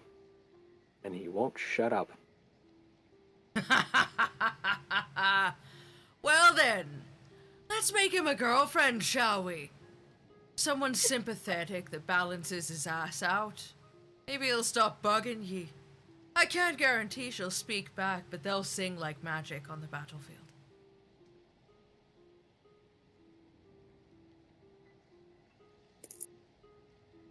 Excellent. I won't say no to that. It's sorted then. Though, you do look like you'd be needing some rest for the night. Can I offer you a meal and a bed to sleep in? A bath, even? We may be encased in a glacier, but we do have the pleasure of hot water here. A bath would be so great. I mean, you don't need to put yourself out of resources as long as we could set up a tent. No, a We'll bath have would everything we be need. fantastic. Don't listen to him. We all need a bath. We all need a bath. In the tent? Yeah, there's like a Wasn't tub there in a the bat tent. in the tent? It's, Yeah, there's a tub in the tent, but it's kind of small. It's mostly for, like, emergency bathing. Like, you could have a nice soak in there, but, like, it's a little, Y'all are like, not gonna... it's perfect for Imre's size, but Roosevelt would be Y'all are like, not... oh, this water goes up to my thigh. Just Maximum. in the tub like this. While just... I'm sitting. Your knees sticking out. Where is my... Ye not be putting me out of resources. We'll be doing just fine. Oh, meat's been a wee bit scarce, but we've had enough frozen. I can't guarantee you anything fresh, but we have bread, we have meat, and lucky for us, we've an unnatural hot spring, so take as long a bath as you like.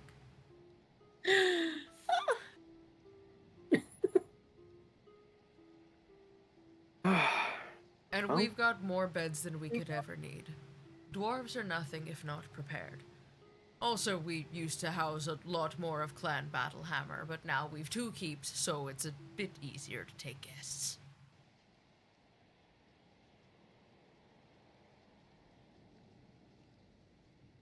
I'm all for bath and for a bed, please.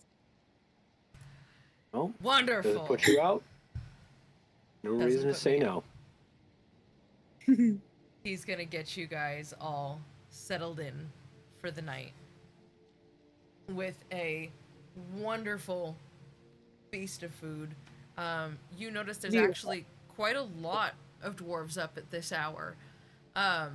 Almost like there's a rotation happening, so there's always people eating, there's always a big pot of stew going, there's always some hand pies to be found. They're kind of a grazing culture, if I'm being honest. Like, they're just perpetual snackers. They will sit down for a meal, but mostly, like, they're a walk and talk while they eat type of a bunch. Unless there's a party going on, in which case, they don't stop drinking and eating.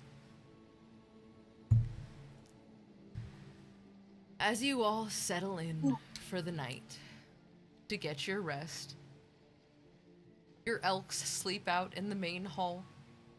He doesn't put them outside. They seem quite comfortable on a big patch of hay with some of the other animals and mounts that can be found here. One of them seeming to be a polar bear.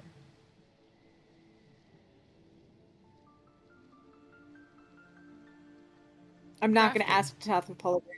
Sorry. I'm so good. I'm not gonna ask. So good. His only words would be, I don't need to go near the polar bear.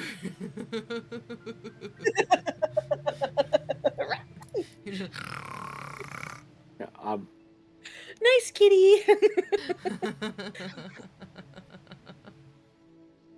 Yeah, I'm so good. I do not need to go near the polar bear. That is No, thank you. That's a kill or be killed. As you lay I think I could take him for bed, a dwarven healer comes in. And she looks at him. She waves her hand about him. And she goes, and says a few words. And then just walks away. But he's still snoring.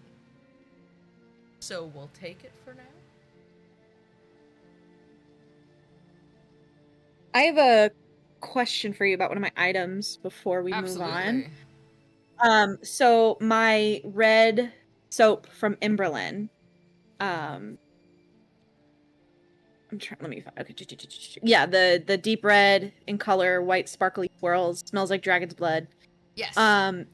If I one of the reasons why I want to take a bath is because, so, does this have like a time limit, or would this be saved up for our next fight? It is an 8-hour time span generally, so I would say get up and use it in the morning. Okay, cool. I just have a feeling effectively like a built-in bathhouse. Okay.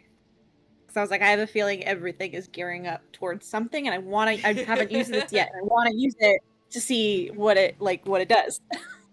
Yeah, it is. It's 8 hours. Okay, cool. I won't use it just yet. I'll wait. Thanks. Yeah. Another woman comes over with long, bushy red hair. She goes, "Is there anything I can furnish you with before you turn down for the night? And may I just say, I'm really glad to see heroes back in the Battlehammer Hall. Whatever you're about to do, Langedin bless you." Hello, Jingle Pope. What's up? Yo yo.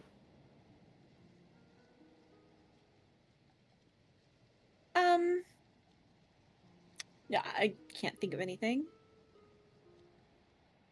Solid. And she, I'm good. Ariel, just kind of looks at you for a moment. Just kind of like lovingly, like mother looking at you. She just goes, Why you have so many creepers creeping on you, man? I know, she's just about to turn to her friends and be staring at me. It's because you look like a child, which makes it creepier. Roosevelt, I'm like 200 years old. I'm not a child. I said you cleaning look out the cat like box a and child. taking out the trash before bed. Oh, so it's chores time. Oh. She just looks at you affectionately and she goes, "You just look so much like him. I'm so happy to have a hero back in our halls." And she walks away.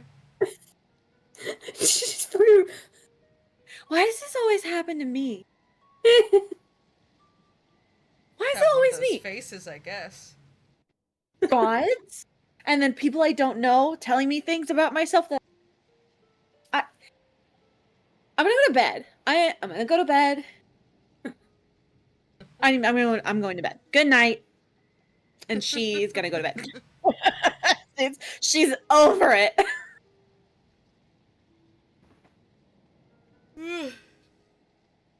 Oh no. So sorry. Is there anything either of you have the desire to do before you turn in for the night? We're sure No, Doc I'm is good. okay. Just in the room. We need to put a guard out for him.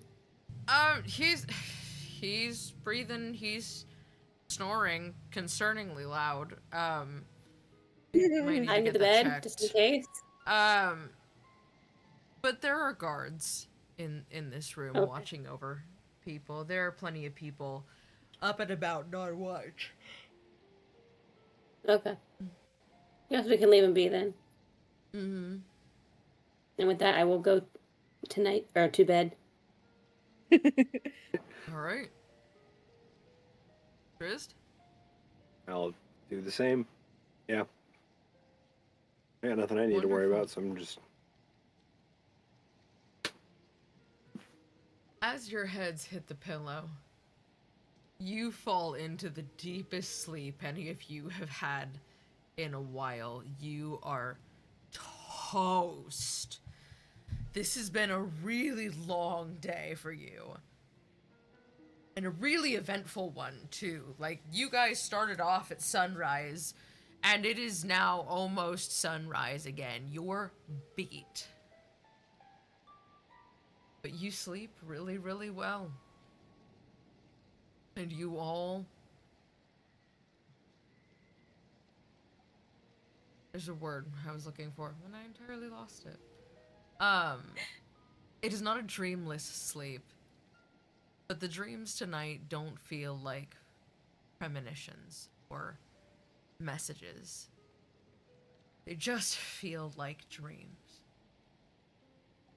And with that, I think I'll leave it here for the week. So we can actually go to sleep. You can actually go to sleep! Yay! Nice and quiet, not dangerous for once. Oh, you guys made a hell of a trek, didn't you? Oh my god, that felt like that took ages off my life. Oh, yeah, I think we're all gonna go crawl into bed. I have to get up early and do some phone calls. I want to crash out for 12 hours. I'm so tired. But I had a great week with everyone, and oh my god, you guys got so much done. Thank you for Really? that. You guys are what? Yeah. That's a big section of travel, and like you guys could have made it a lot slower if you so chose to. So you guys covered a lot of ground. I was gonna say, with the way it went at the beginning, I thought we were gonna take a lot longer. No, thankfully not. Which means next week you guys should be able to cover a really good section of terrain as well, since you guys are already here and you don't have to like hike through the Arctic. Nice. Yeah, that being said, thanks for joining us tonight. Anyone want to do the Syrinscape shout out? Leave it to you. It's been a while since you've done it. Yeah. All right. Thank you to our friends over at Syrinscape.com. They're not sponsoring us, we just really like it. In fact, we actually pay them. All the music you hear in the background and all the sound effects, that comes from Syrinscape.com. That's Syrinscape.com. And they have all kinds of different music, some of it even coded to specific modules and campaigns for all kinds of different settings and systems. Yeah, they've been really, really great for us, and it adds a whole nother level, and it's nice having some background noise so it's not dead quiet. But yeah, if you like what you're hearing, go check them out, Syrinscape, because epic games deserve epic sound. And while you're checking things out, if you want to go check out the links in our bio, there's all kinds of fun connections. You can find us anywhere on social media under ATK of Opportunity. We're over on Patreon under ATK of Opportunity, where you can join the Keep and get behind-the-scenes looks and exclusives that we're building all the time, including specials and a second half to the Thieves Guild podcast that's exclusive for you guys. If you ever want to help support the show, you can do so in chat, or you can check out our throne, which helps everyone get new computers steadily, or get new bits of kit so we can expand the programming. But other than that, I think that's kind of it for the night. I'll be posting the new P.O. Box address everywhere tonight and tomorrow, so I can get that up. So if anyone wants to send letters, art, fun things that you've made, feel free. I love letters. Happy mail, Megan loves letters. So if anyone wants to write to Megan, feel free. Hell, have your D&D characters write to our D&D characters, if you want. Whoa. That would be fun. That's a great idea. Yeah. But otherwise, I think it's time for bed. Yeah? Mm-hmm. All right. We'll say goodnight, everyone. Good night, everyone. Good night. Good night, everyone. Thank you for being here. I'm gonna raid us out into another channel because you guys have stuck around for so long, and I want to pass on the love that all you guys showed us. But until next time, I'll wait to say it. We gotta find someone to raid first. Hang on. Raid channel. Who are we raiding? Is Dorktail still alive? Robert, Blackwater, no. Dorktails is not live. Lost Initiative, Alexandria Knights. Let's do... how many do they have? Let's do Blackwater D&D, because they've only got 24 viewers, so let's get them up to 50 viewers. Right. All our wonderful viewers. We're gonna go raid them, but until next week on Wednesday, or unless I see you in the library on Friday, we'll see you in the realms, everyone. Have a good night. Bye.